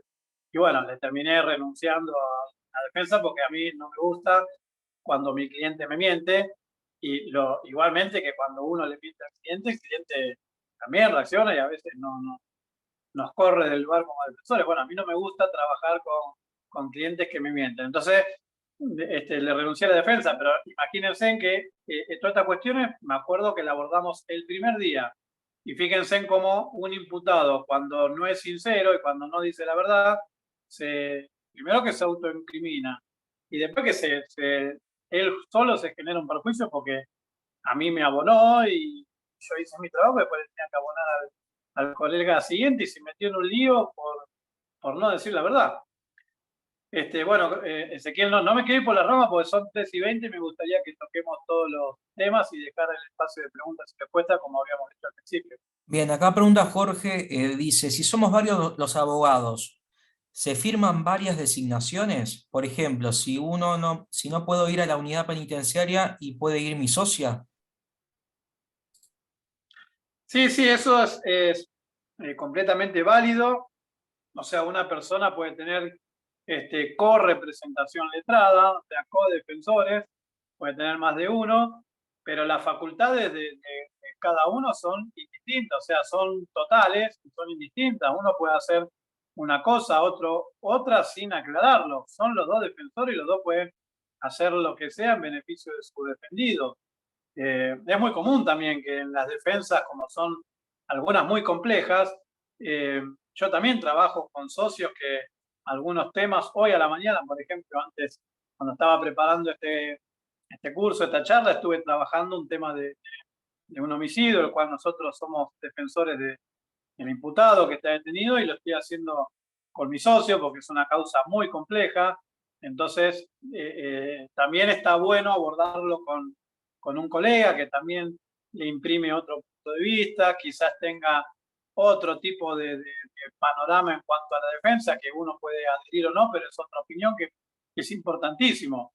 Y los dos somos defensores, los dos fuimos propuestos como abogados, en el escrito decía eso, que vengo a proponer como mis abogados defensores, hablando en plural, al doctor Martín Meyer y a mi socio. Así que, y los dos tenemos las facultades de hacer una cosa, de hacer la otra, asistir a las pericias, controlarlo, uno va a ver al detenido, el otro va a la fiscalía, el otro va, no sé, a la rueda de reconocimientos o a la reconstrucción del hecho. O sea, es totalmente válido y las facultades son iguales para los dos. Bien, acá Sí, pregunta, Ezequiel. sí, sí, ¿querías decir algo, Martín? No, te dejé el espacio para que vos me hagas la pregunta. Bien, Yo me acá, estaba fijando en la próxima filmina, pero todavía está la anterior. perfecto. Acá Maxi pregunta si es recomendable tomar un caso ya iniciado donde el imputado no está conforme con el trabajo del colega. En ese caso, ¿cómo se hace el trámite? Lo que pasa es que, digamos, al tener estas charlas, se abordan casos muy generales y siempre depende del caso concreto. Cuando una investigación criminal se encuentra en curso y ya está bastante avanzada, se reduce mucho, digamos, la labor que podamos hacer nosotros como nuevos defensores. Queda reducida, porque hay cuestiones que si ya no las hizo el colega anterior ya son muy difíciles, algunas son inoportunas. Eh, Generalmente hay veces que hasta prácticamente no conviene, por una cuestión, digamos, de llevar adelante algo que uno sabe que ya, digamos, ya se perdió mucho tiempo y terreno. Eh, no sé qué es conveniente o sea, ¿qué le llama conveniente? Que si uno le llama cobrar honorarios igual por meterse en una investigación que ya va casi finalizado, bueno, a lo mejor si les sirve los honorarios y hacer algo, bueno, por ahí les es conveniente. Si es conveniente desde el punto de vista profesional en querer revertir algo y eso le llama la conveniencia, sí, a veces es verdad que cuando ya está prácticamente la causa para elevarse a juicio oral, ya muy poco se puede hacer y no es conveniente. Ahora, cuando la causa comenzó, pero todavía se pueden hacer varias cosas y el imputado no está de acuerdo con el colega anterior, que hay veces que tampoco son muy de fondo digamos, las peleas, por decirlo así, las rencillas entre colega e imputado. Sabrán ustedes, o por ahí quien no tenga la práctica del derecho penal, que son situaciones complejas, o sea, una persona detenida, privada de su libertad, sea en comisaría o sea en una unidad penitenciaria, maneja una ansiedad que no se maneja, digamos, un abogado no lo maneja con otras cuestiones de otras ramas del derecho. Sí, quizás por ahí, no sé, un trabajador que fue despedido quisiera que le paguen la indemnización lo más rápido posible. Yo no digo que no, pero quien está privado de su libertad y en una unidad penitenciaria como son las de Argentina, que según la Constitución Nacional, las cárceles se dan sanas y limpias para seguridad y no para castigo de los reos detenidos en ellas. Yo le puedo asegurar que no hay una cárcel sana y limpia, no digo en Argentina, en el mundo, y algunos me dirán en Canadá, bueno, no lo sé, pero la verdad que el detenido maneja una ansiedad que digamos, un segundo para nosotros son 10 horas ahí adentro para uno. O sea, uno le dice, bueno, aguantate 2 días más, una semana más, y para el detenido estar 10 días más ahí es un montón. Lo toman como si uno estaría diciendo años. Entonces, hay veces que es muy común estas fricciones entre detenido, imputado y el abogado, porque por supuesto, el imputado quiere todo ya, y quiere todas buenas noticias, y no siempre todo ya con buenas noticias. Eh, digamos, a veces se crean esto que el imputado cree que el abogado no hace las cosas bien, y a veces que el abogado hace las cosas bien al ritmo de la justicia argentina, bueno, pero simplemente la paciencia del imputado no tolera los tiempos del abogado, y a veces no es más que eso, pero el abogado no está haciendo nada mal. Estamos hablando de cuestiones generales, por supuesto, ¿no? Pero sí piensen ustedes que la ansiedad que maneja el detenido va a otro nivel.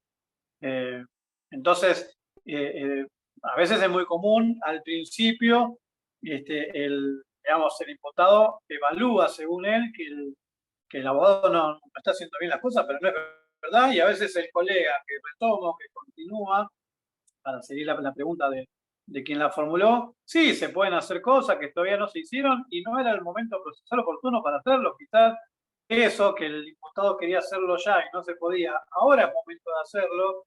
Y sí, uno puede continuar y tomar digamos, ese expediente como algo positivo que se puede trabajarlo.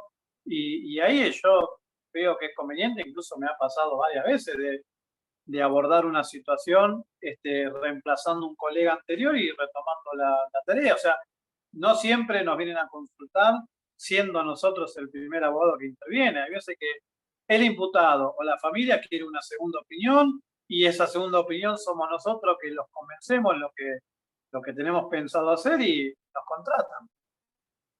Bien, Sí, Ezequiel. acá, sí, acá pregunta, bueno, acá ya corrí la filmina, pero acá pregunta Nicolás, ¿cómo se hace, bueno, acá tiene que ver con el módulo anterior, la entrevista cuando el imputado es acusado de abuso sexual en una comisaría o en un servicio penitenciario, o con la familia? Pregunta acá. Bueno, eso es un tema, es buenísima la pregunta, no sé quién la hizo, pero es buenísima la pregunta porque eso, digamos, a quienes comienzan a ejercer la profesión y la práctica profesional del derecho penal, les pasa y se dan cuenta que es lo que dije antes, la práctica es muy distinta que lo que dicen los libros. Ustedes sabrán que, digamos, una persona privada de su libertad, tanto en una comisaría como en una unidad penitenciaria, ya con esa carátula por abuso sexual, ya la va a pasar mal porque ya tiene un plus en cuanto al resto de los reclusos digamos, de que esta persona no es bienvenida. Ya con la carátula. Hay veces que los mismos reclusos prefieren que ingrese alguien, tener un compañero, no sé, por un robo, por una estafa, que alguien esté imputado por abuso sexual. Realmente la pasan muy mal quienes van a una unidad penitenciaria por abuso sexual. Yo no digo que está bien ni que está mal, yo estoy diciendo que es una realidad lo que cuentan los clientes que están ahí adentro y esto es así, incluso en las comisarías, e incluso hasta los presos, ustedes sabrán que tienen celulares, y hasta los mismos presos googlean a la persona a ver por qué cayó detenido, a ver si lo encuentran, a ver si saben algo de qué es, que me ha pasado incluso hace poco, que mi cliente me lo cuenta con asombro. Caí detenido, me preguntaron por qué estaba detenido y me googlearon con mi nombre y apellido a ver si había salido en los medios o algo. Digamos, hasta quiero decir que los reos no se conforman con lo que el nuevo detenido les dice, sino que los googlean.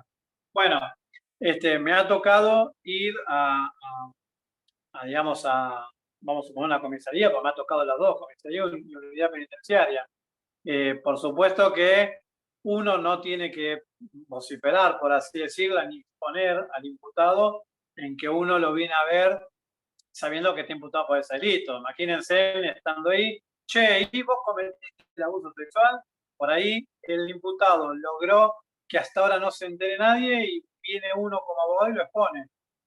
Yo lo que hice en esa oportunidad fue llevarme algo por escrito, unas preguntas por escrito en un papelito no muy grande, que ya tenía las preguntas hechas, y yo ya tenía un código con mi cliente para que él estaba, digamos, estaban las rejas, él estaba tapado y sus compañeros estaban de espalda a él y estaban bastante apartados porque el personal policial les pidió, como no eran celdas de A1, que acá no existen prácticamente las celdas de A1, eran una celda como de A8, de A10, les pidió que se apartaran, pero escuchaban todo igual.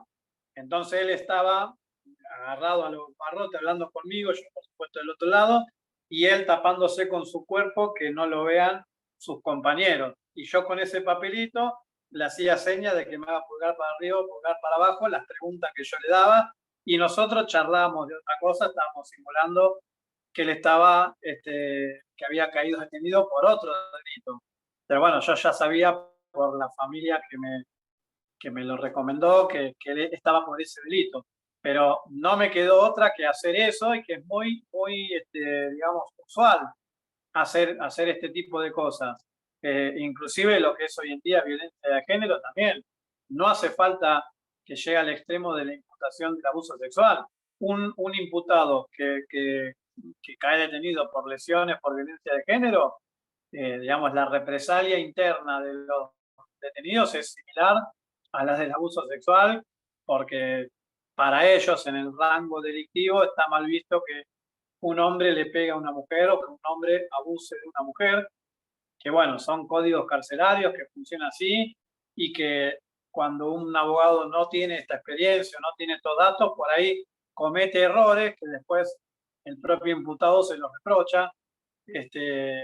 Y bueno, por eso fue muy buena la pregunta que, digamos, a mí no me pasa y a quienes ya tenemos la práctica no le pasa, pero le puede pasar a un principiante que va a abordar por primera vez estas cuestiones digamos, es importante que uno no cometa estas cosas de no exponer al imputado. Después si el resto se entera por qué está, será por otra cuestión, pero no que el propio abogado lo manda al frente, o ellos le llaman sacar a la cancha, ellos le llaman mi abogado me sacó a la cancha.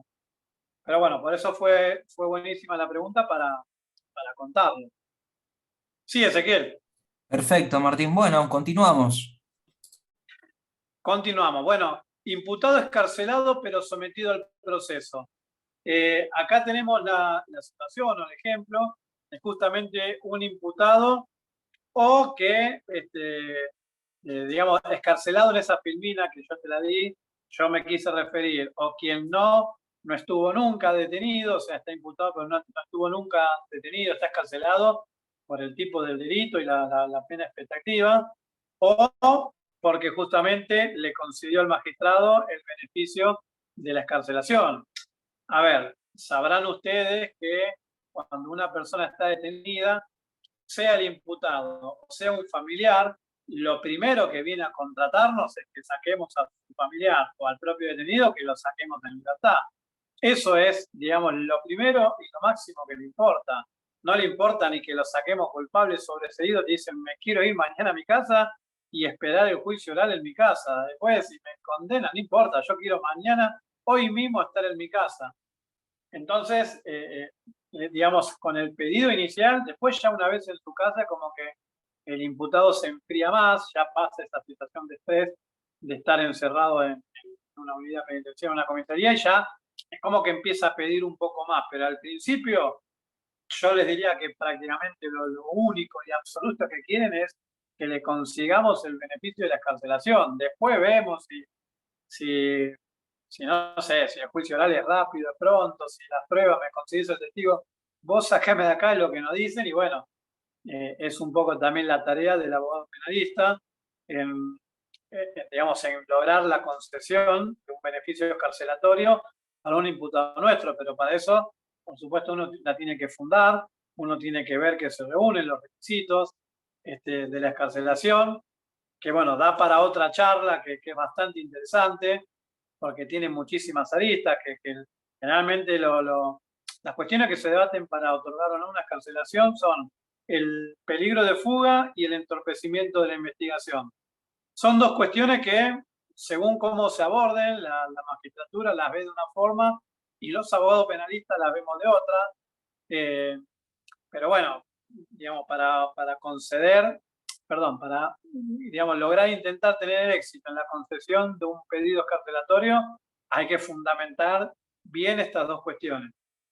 Pero bueno, volviendo al caso del imputado excarcelado, o bien que no se lo encarceló por el tipo de delito, que es una pena mínima, y permite que el imputado espere en libertad la realización del juicio, o que el imputado digamos, ya estuvo encarcelado y se logró el beneficio de la excarcelación, son dos supuestos que, digamos, que se dan bastante a diario, y quien estuvo excarcelado va a querer que nosotros hagamos todo lo posible para no volver a que lo detengan y volver a la prisión. Eso es así. Nos va a pedir que nosotros continuemos la tarea en beneficio de que no falle nada y que no vuelva a estar en prisión. Porque bueno, ustedes saben que el beneficio de la excarcelación es justamente eso, es un beneficio transitorio que mañana el juez puede cambiar de parecer porque, digamos, el expediente así lo amerita, y la fiscalía poder volver a pedir la detención si se avanza con las pruebas, si se incorporan nuevas pruebas o lo que sea. Una persona que está excarcelada puede volver a ser detenida y volver a llevarla a prisión. Así que realmente el imputado, que ya conoció, que ya estuvo en la cárcel, está con ese miedo, por decirlo de alguna forma. Entonces la estrategia nuestra va a estar centrada en cumplir los requisitos digamos, los escarcelatorios, que son constituir un domicilio para que sea notificado, no cometer delitos digamos, durante la investigación. Estas dos cosas que yo planteé antes, también respetarlas, ni entorpecer la investigación. Esto significa, no sé, ni amenazar a testigos, ni esconder pruebas, ni nada. Bueno, por supuesto que el imputado tiene que tener una conducta procesal de no incurrir en esto. Y el peligro de fuga, o sea que tratar de convencerlo al juez de que nuestro imputado está derecho y que no se va a fugar. Así que en todo el momento de la defensa uno siempre tiene que hacer sentir al fiscal y al juez que nuestro defendido está constantemente a derecho, que todas las veces que lo asisten se va a presentar, que ya declaró no. Bueno, digamos que va a tener una actitud procesal acorde a la buena fe y que no va a obstruir la justicia, ni mucho menos.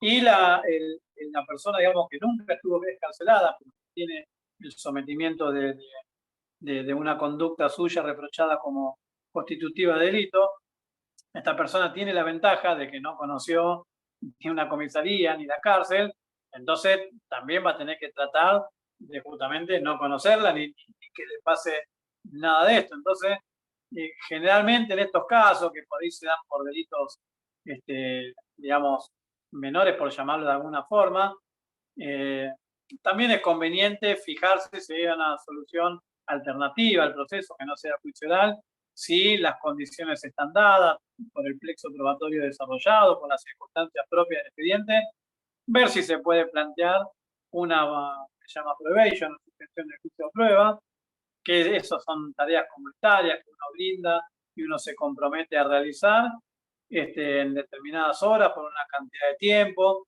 Algunos magistrados nos piden una reparación económica, que también se puede ofrecer. Después, por supuesto, constituir domicilio fijo y adecuar la conducta por un plazo de tiempo de no volver a cometer delitos. Y todas estas cuestiones, digamos, son cumplidas, tenidas en cuenta, ofrecidas, se puede ofrecer esta salida alternativa, que se llama así, como solución del conflicto, y eso haría que una vez cumplido todo esto se puede pedir el sobreseimiento o justamente por extinción de la acción penal.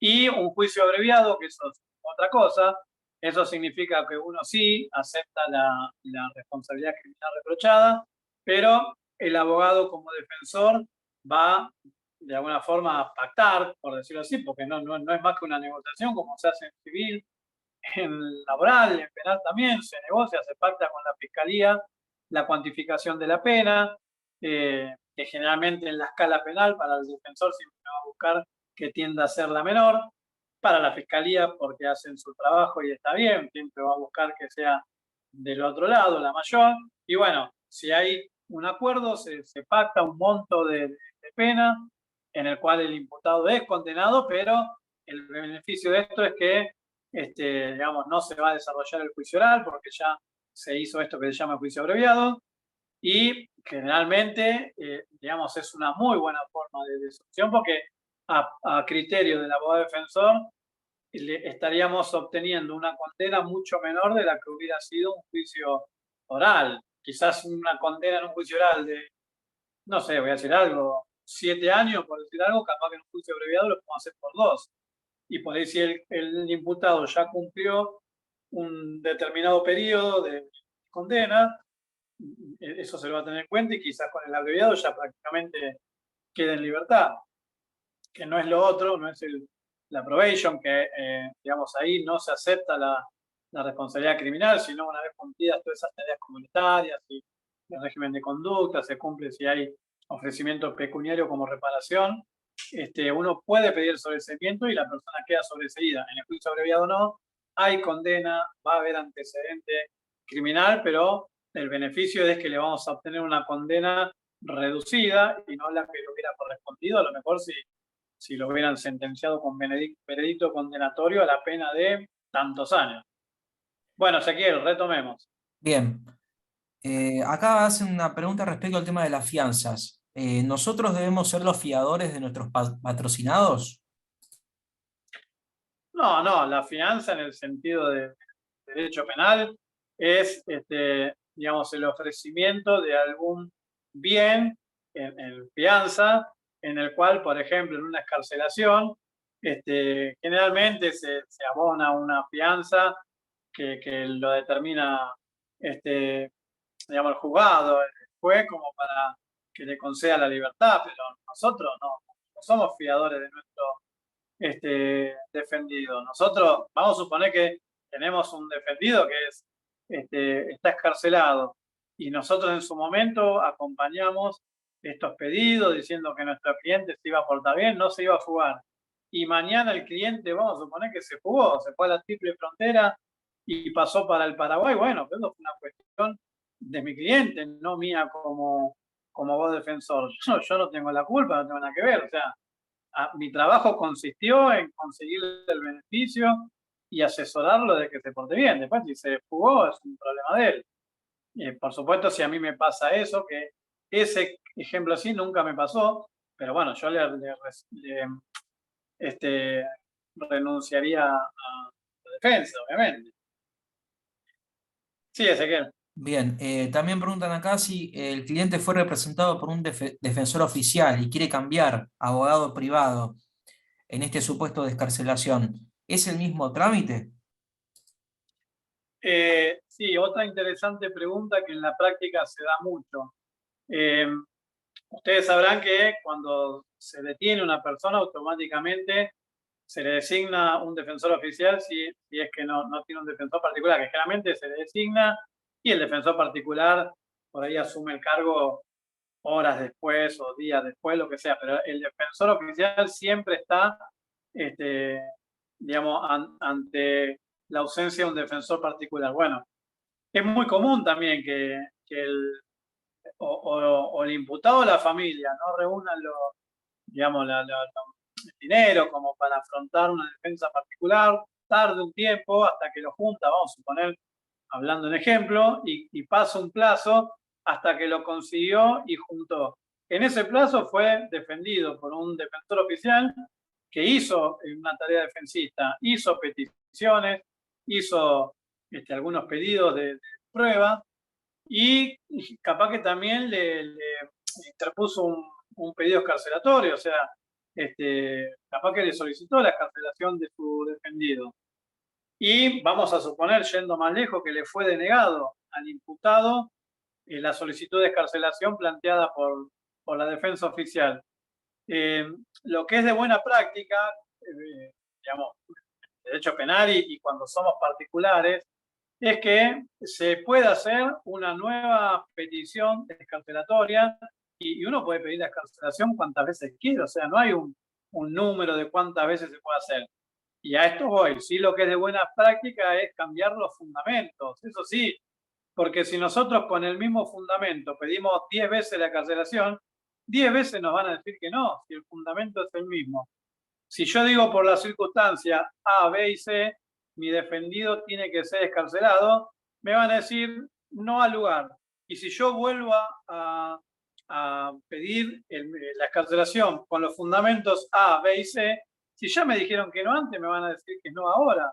Y hay algunos abogados que caen en ese error de pedir siempre la excarcelación. No, dicen no, porque para mí acá el juez se equivocó, esto es obtuso, yo lo voy a volver a pedir. Si ya te dijo que no, deberías cambiar los fundamentos y decir, si A, B y C no funcionó, vamos con, no sé, F, G y H. Capaz que con esos fundamentos sí logras la escarcelación, ¿se entiende? O sea, pedir, uno la puede pedir cuantas veces quiera. Si ya la pidió el defensor oficial, uno puede decir, bueno, yo voy a hacer un planteo nuevo con otros fundamentos o lo trabajaré al expediente, bancate, quiero incorporar más pruebas y con esas pruebas, con el resultado, ahí pedir la excarcelación. Vamos a suponer, no sé, una pericia cualquiera, una pericia electrónica de celular, de notebook, de lo que sea que esté secuestrado. Por ahí uno le dice al imputado, bueno, mirá, si ese resultado pericial te es favorable, o sea, no encuentran nada que te incrimine, ese es un nuevo fundamento, que atento al estado de la presente pesquisa, de autos, y habiéndose desarrollado la pericia informática oportunamente ordenada, y que del resultado de la misma no se halló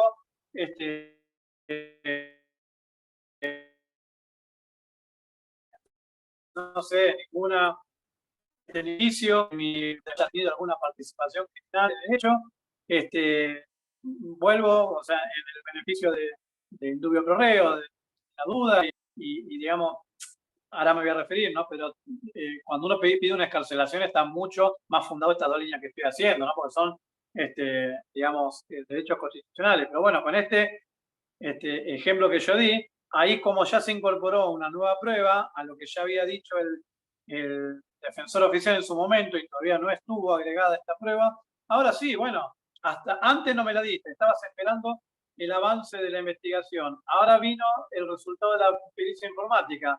No encontraron nada en contra de mi defendido. Ahora sí pido la excarcelación, porque ustedes pensaron que iban a encontrar de todo y no encontraron nada.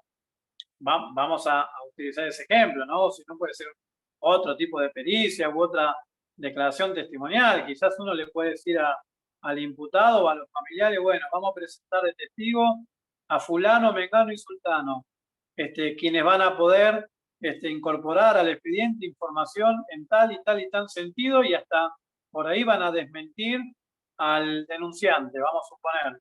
Que lo que dice el denunciante, nosotros vamos a ser testigos que digan lo contrario. o que refuten lo que digo él, y lo que diga el denunciante porque se equivocó.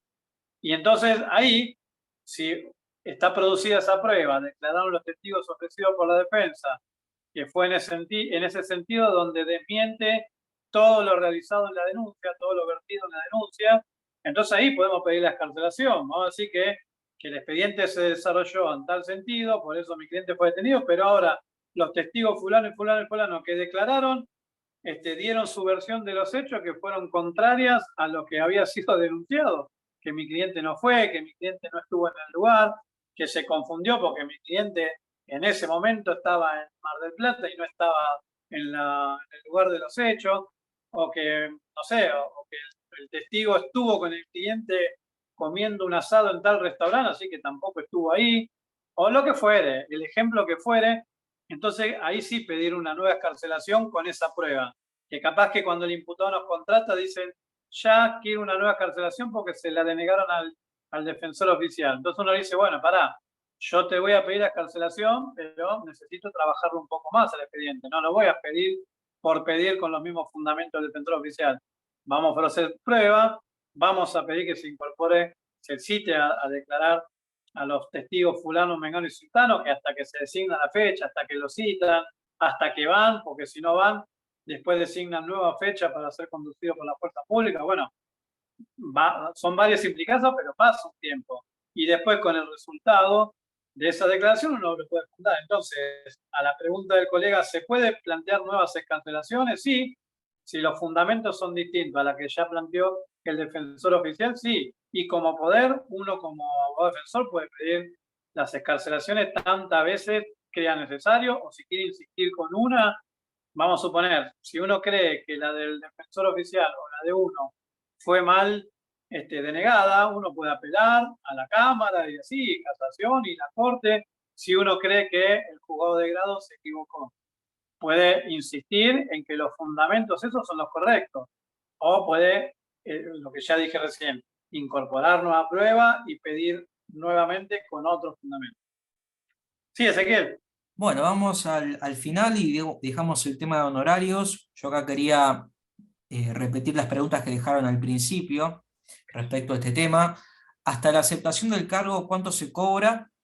Y después dejaron ¿cuándo se cobran honorarios? ¿Se debe entregar recibo o comprobante? Otra pregunta. Y esas dos que dejaron al principio. Bueno, voy a tratar de ser breve porque veo que faltan 9 minutos, pero sí sé que es un tema de bastante interés para los colegas. A ver, yo siempre digo lo mismo, que no me gusta hacer de esto una danza de los números, ¿no? Porque eso, cada colega, cada abogado sabe o interpreta lo mejor para ellos en cuanto a regulación de honorarios o lo que ellos creen que su tarea vale, su trayectoria vale, su visión de las cosas vale. Sí podemos hablar de los parámetros que establece la ley de regulación de honorarios, con parámetros mínimos y máximos, y la forma de abordar los honorarios, que pueden ser por etapas o pueden ser la regulación judicial, pero por supuesto vamos a abordar estos temas y vamos a tratar de que cada uno pueda decidir de la forma más libre posible. A ver, yo siempre recomiendo, porque yo lo hago así y me parece lo mejor de la práctica profesional, es cobrar por etapas y, digamos, las primeras etapas que parecieran las más sencillas, pero no lo son, digamos, son las que realmente nos vinculan por primera vez con los clientes al hablar de dinero. Y al hablar de dinero en el derecho penal, y calculo que en otras ramas también, digamos, lo que no se dice de entrada después es muy difícil. Y más cuando los clientes después dicen, vos me dijiste tal cosa y eso vos no me aclaraste que me lo ibas a cobrar y tal cosa. Entonces, y ni hablar de cuando el imputado ya está excarcelado. O sea, una cosa es valorar los honorarios con el imputado detenido que paga cualquier cosa con tal de que el abogado logre la concesión de un beneficio carcelatorio, que cuando el imputado ya está en la casa, está durmiendo la siesta y tiene otra postura. Pero bueno, por eso digo que lo que no se gana al principio en cuanto a sinceridad, a postura profesional, a voy a cobrar. Por eso digo, al principio parece lo más sencillo en cuanto a la tarea, que es tomar vista, descargar la causa y sentarse tranquilo uno en la oficina a hacer un análisis de la situación procesal. Pero en cuanto a honorarios, digamos, de buena práctica, al principio ser muy claro y cobrar bien desde entrada es un humilde consejo que doy yo. Hay algunos que dicen, no, por esto le voy a cobrar menos y hago valer mis honorarios después, y por ahí después nos reemplazaron, nos cambiaron por otro, está escarcelado y ya se relajó el imputado, entonces es otra situación. Entonces, por tomar vista de la causa, ya se pueden cobrar honorarios. Hay quienes cobran desde un monto mínimo, otro monto máximo, según la ley de regulación de horarios, cuántos use pueden ser, también según el delito, porque no es lo mismo, y esto es así, no es lo mismo el delito de calumnias e injurias que el delito de abuso sexual o homicidio, porque tampoco es lo mismo la tarea que va a hacer el profesional. Yo les puedo asegurar que hay causas penales donde uno prácticamente tiene que dejar todo su estudio de lado para abordar una investigación penal muy compleja y la verdad que eso, imagínense en eso, uno lo tiene que hacer valer. Si yo tengo que prácticamente dejar mi jornada laboral diaria, no puedo hacer otra cosa que dedicarme a esa causa. Y sí, uno lo tiene que hacer valer, y yo se los digo así como lo estoy diciendo en este curso, se lo digo a los clientes. Mire, esta situación me va a llevar que yo me dedique prácticamente de lleno en el próximo tiempo, pero exclusivo a esta cuestión, porque no solamente todo termina en la oficina, uno tiene que ir a ver al detenido, uno tiene que ir a controlar las pericias donde se hacen. Dicen, en la provincia de Buenos Aires, muchas pericias, que ustedes sabrán que como abogado defensor uno tiene la facultad de controlar las pericias y de presenciarlas, y cuando no sé, un celular secuestrado, uno tiene la facultad de controlar la cadena de custodia, de ver si está secuestrado, envuelto y firmado por los testigos del allanamiento y el personal policial, uno puede ver cómo eso se saca, se desenvuelve, se saca el celular que sea el mismo, se lo coloca en la mesa, se le sacan las cosas, uno lo puede ver, esa tarea, esa labor pericial, uno la puede ver y controlar porque la facultad del abogado defensor, bueno, si uno quiere cumplir con todo esto, tiene que hacer todo el tiempo cosas y hablar con el imputado, meter escrito, ir a La Plata, que muchas pericias científicas están en La Plata, ni hay que hablar si uno pide, no sé, la reconstrucción de los hechos, uno tiene que ir y es mucha tarea. Entonces, por ejemplo, el caso que di, un homicidio lleva mucha labor y bueno, por supuesto que va a ser mucho más arancelado el homicidio que las calumnias de injuria, que por ahí la denuncia que un vecino le dijo al otro, vos sos tonto, y esa es toda la investigación que hay. Entonces, por supuesto que los honorarios van a rondar en eso, pero bueno, en cuanto a las etapas, que son lo mismo, entre una calumnia sin injuria y un homicidio calificado, en cuanto a tomar, primero, el escrito para tomar vista. Eso ya uno ya lo factura y lo cobra. Después, el escrito por, digamos, que lo propongan a uno como abogado defensor y uno aceptar el cargo. Si uno lo quiere cobrar por etapa, ahí ya son dos etapas distintas. O si no, uno lo cobra directamente. Mira, yo tomo vista y acepto el cargo, si uno ya lo tiene previamente hablado, ¿no? Y le cobra una sola vez, cuando uno ya sabe que va a ser el abogado, toma vista y vea lo que vea. Hay veces que la familia del imputado que se dice, yo quiero que seas vos, el doctor Martín Meyer, no quiero consultarte a vos, quiero consultarle a fulano, yo quiero que sea vos. Entonces, bueno, uno ya sabe que ahí va a estar designado uno ya le puede cobrar dejando, o sea, saltando el autoriza a tomar vista. Es de buena práctica también no cobrar honorarios así a ciegas sin ver el expediente. O sea, también uno tiene que decir, bueno, déjame ver ¿cuánto me va a salir este homicidio? Bueno, si bien uno tiene un parámetro, pero tampoco sé cómo se va a desarrollar la labor, a ver cuán comprometido con el plexo probatorio está el imputado, porque también el cliente, al ser imputado, o la familia, en la entrevista inicial suelen formular muchísimas preguntas que uno no tiene la respuesta hasta que no ve el expediente, porque es así.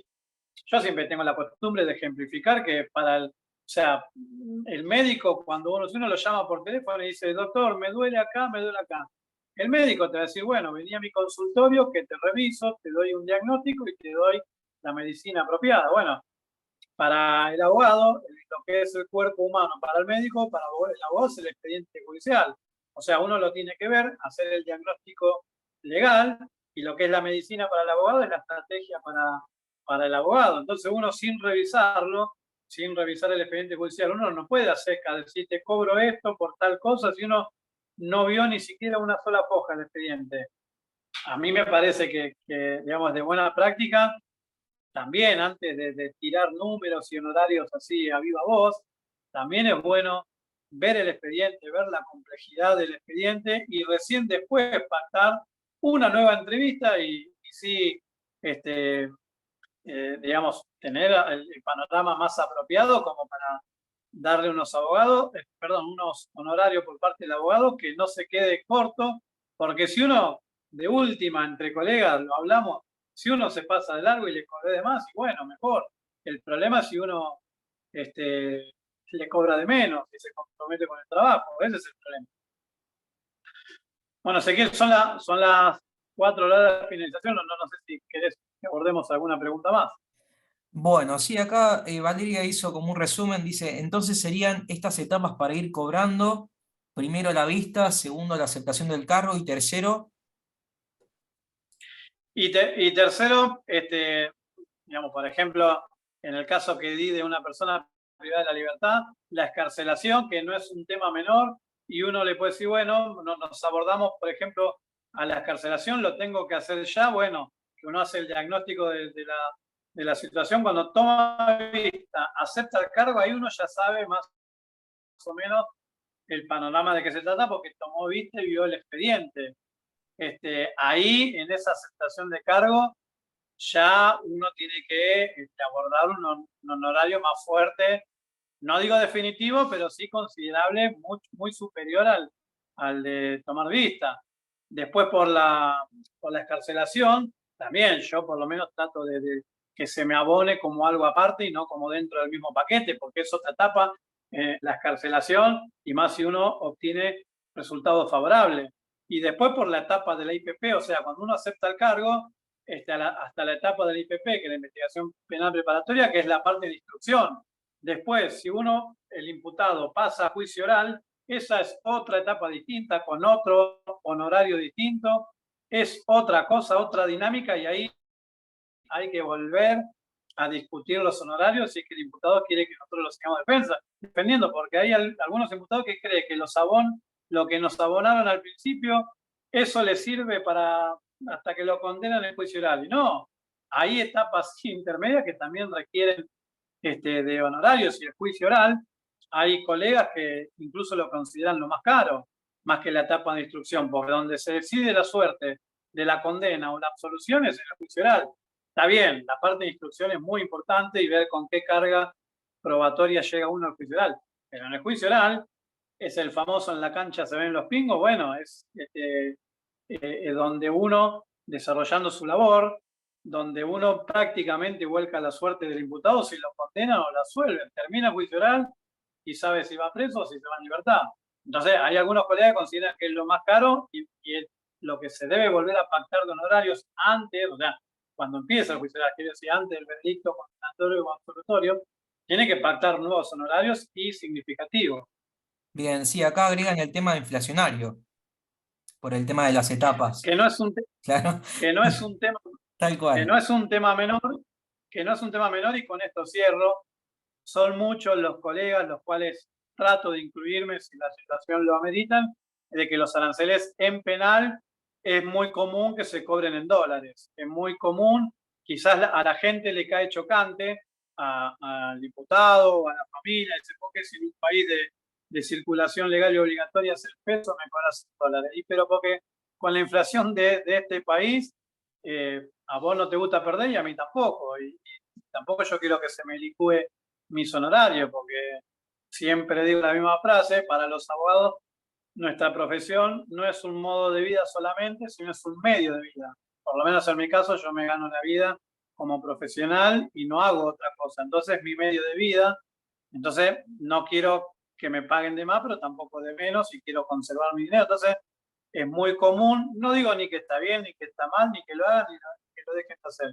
Yo digo que es muy común y a veces yo trato de colocarme en esa situación, de percibirlos en dólares. Bueno, Ezequiel, si querés que hagamos un cierre, querés hacerlo vos, yo encantado. Bueno, acá preguntan el tema de recibos y comprobantes por cada pago, si se deben dar, y después, si uno toma vista del expediente y no está convencido de tomar el caso, ¿cómo se cobran los honorarios? Bueno, con respecto a los recibos y a las facturas, sí, es de buena práctica otorgarlos y prácticamente las familias lo exigen, penal se da mucho, que nos exijan facturas o aunque sean recibos. No tanto carta de pago, a mí no me ha tocado mucho las cartas de pago, que decir que el cliente fulanito a la fecha me pagó el total de lo regulado por honorario, por la cual nada me debe al respecto. No me ha tocado tanto, sí, los recibos, los de librería, si vamos a decir, eso sí, porque yo hago el pacto de honorarios de cuota litis, digamos, lo hago el primer día, y ahí está plasmado todo lo que me deben de abonar. Y después cuando uno le da el recibo, que tiene relación directa con este pacto de cuota litis, ahí está, digamos, lo que pagaron y lo que les resta, si es que les resta pagar cuotas. Hay algunos abogados que cobran de una sola vez, hay otros con constante pago, bueno, pero es de buena práctica dar recibos y factura también, ¿no? Una cuestión impositiva, no voy a decir en este curso que no hay que cumplir con la FIP, hay que cumplir a rajatabla. Y después, con respecto a la otra pregunta, que cuál era, ya me mareé. Sí, si toma vista del expediente y no está convencida de tomar el caso, ¿cómo cobra los honorarios o qué honorarios cobra? Si no está convencido, ¿el letrado o el cliente de El que letrado, el profesional siga de tomar el el caso. letrado? Es bastante común eso, ¿eh? Hay veces que a mí también me pasa. Hay veces que si yo no estoy convencido por cualquier cosa que sea, porque es un caso que no me interesa, simplemente porque no me interesa, no me quiero meter en eso, me parece, o por ahí que ya está todo muy avanzado y la verdad que no puedo hacer nada y tampoco me interesa cobrar muy poquito por algo que mi tarea va a ser intrascendente. Digamos, esos expedientes en lo personal a mí no me interesan. Habrá colegas que yo respeto a todo el mundo que sí les interesa, pero bueno, si uno cobró por tomar vista y después no le interesa, no hace falta en el expediente hacer más nada. La autorización de vista, lo dije al principio, no implica ninguna responsabilidad profesional en cuanto en el expediente, no es una aceptación de cargo. Y como uno ya le cobró, vamos a suponer, tirar números redondos, uno cobró 50.000 pesos por tomar vista de causa, uno lo cobró previamente. Yo cuando le hago firmar el escrito de autoriza a tomar vista, ya le cobré los 50.000 pesos. Una vez que tengo los 50.000 pesos en mano, mando el escrito por token a la fiscalía. Y yo le digo, bueno, esto no me implica ninguna vinculación con el expediente, yo lo miro, te paso el diagnóstico legal de la situación y lo que para mi criterio es. Y después yo mismo le puedo decir, la verdad, lo vi, el expediente está así, está así, está así, pero no cuentes conmigo como profesional. Pero yo previamente, antes de que me abone los 50.000 pesos, yo se lo aclaro, porque si no, sí, por ahí el cliente piensa que uno es un chanta si uno no le dijo nada, le cobró 50.000 o 100.000 sabiendo que después no lo iba a tomar. Vamos a suponer, hay colegas que delitos de abuso sexual no lo toman. Entonces, ¿para qué le vas a cobrar? Porque no le interesa trabajar ese tipo de delitos. ¿Para qué le vas a cobrar 50.000 o 100.000 pesos a un cliente por ver el expediente si ya sabes que no lo vas a tomar? Yo creo que eso yo no lo hago y no se hace, pero bueno, capaz que para un cliente tomar vista y después decirle otra cosa, le sirve. Y Pero acá bueno, la preguntan verdad que sobre el son todos temas. diagnóstico, si se da por escrito o se comunica en una nueva reunión con los familiares al diagnóstico del legal. No, yo generalmente el estado de la causa y el diagnóstico legal lo doy personalmente, verbalmente, salvo que me lo pidan por escrito, cosa que es muy difícil. No me pasó nunca, la verdad que me digan, vos escribime lo que a vos te parece, no me pasó nunca. Yo siempre lo cito y digamos, se lo digo verbalmente, nunca tuve problema. No es que porque uno no lo da por escrito, después el cliente dice, vos nunca me dijiste nada. Bueno, yo te cité, lo charlamos y queda dentro de digamos, el secreto profesional y yo te lo grité y y punto, pero generalmente no hay problema con eso. Pero yo trato de charlarlo. Mirá, yo vi esto, vi que la prueba esa no beneficia al imputado, vi la otra cosa, esto está declarado, quédate tranquilo que vos creíste que fulanito de tal lo escuchó, del expediente no surge que hay testigo derecho. Bueno, yo le explico todo eso y después si uno como profesional quiere meterse, ¿no? Hay veces que el cliente dice, y surge del expediente, ¿le encontraron el arma o no le encontraron? Mirá, por el momento no surge en la lista de los elementos secuestrados, no surge un arma de fuego, por ejemplo. No, por el momento no está. Y bueno, uno ya le va informando al cliente y después sabrá uno si se mete o no. Me pasa que, Ezequiel, son todos temas tan interesantes. Realmente a mí se me fue volando estas 2 horas.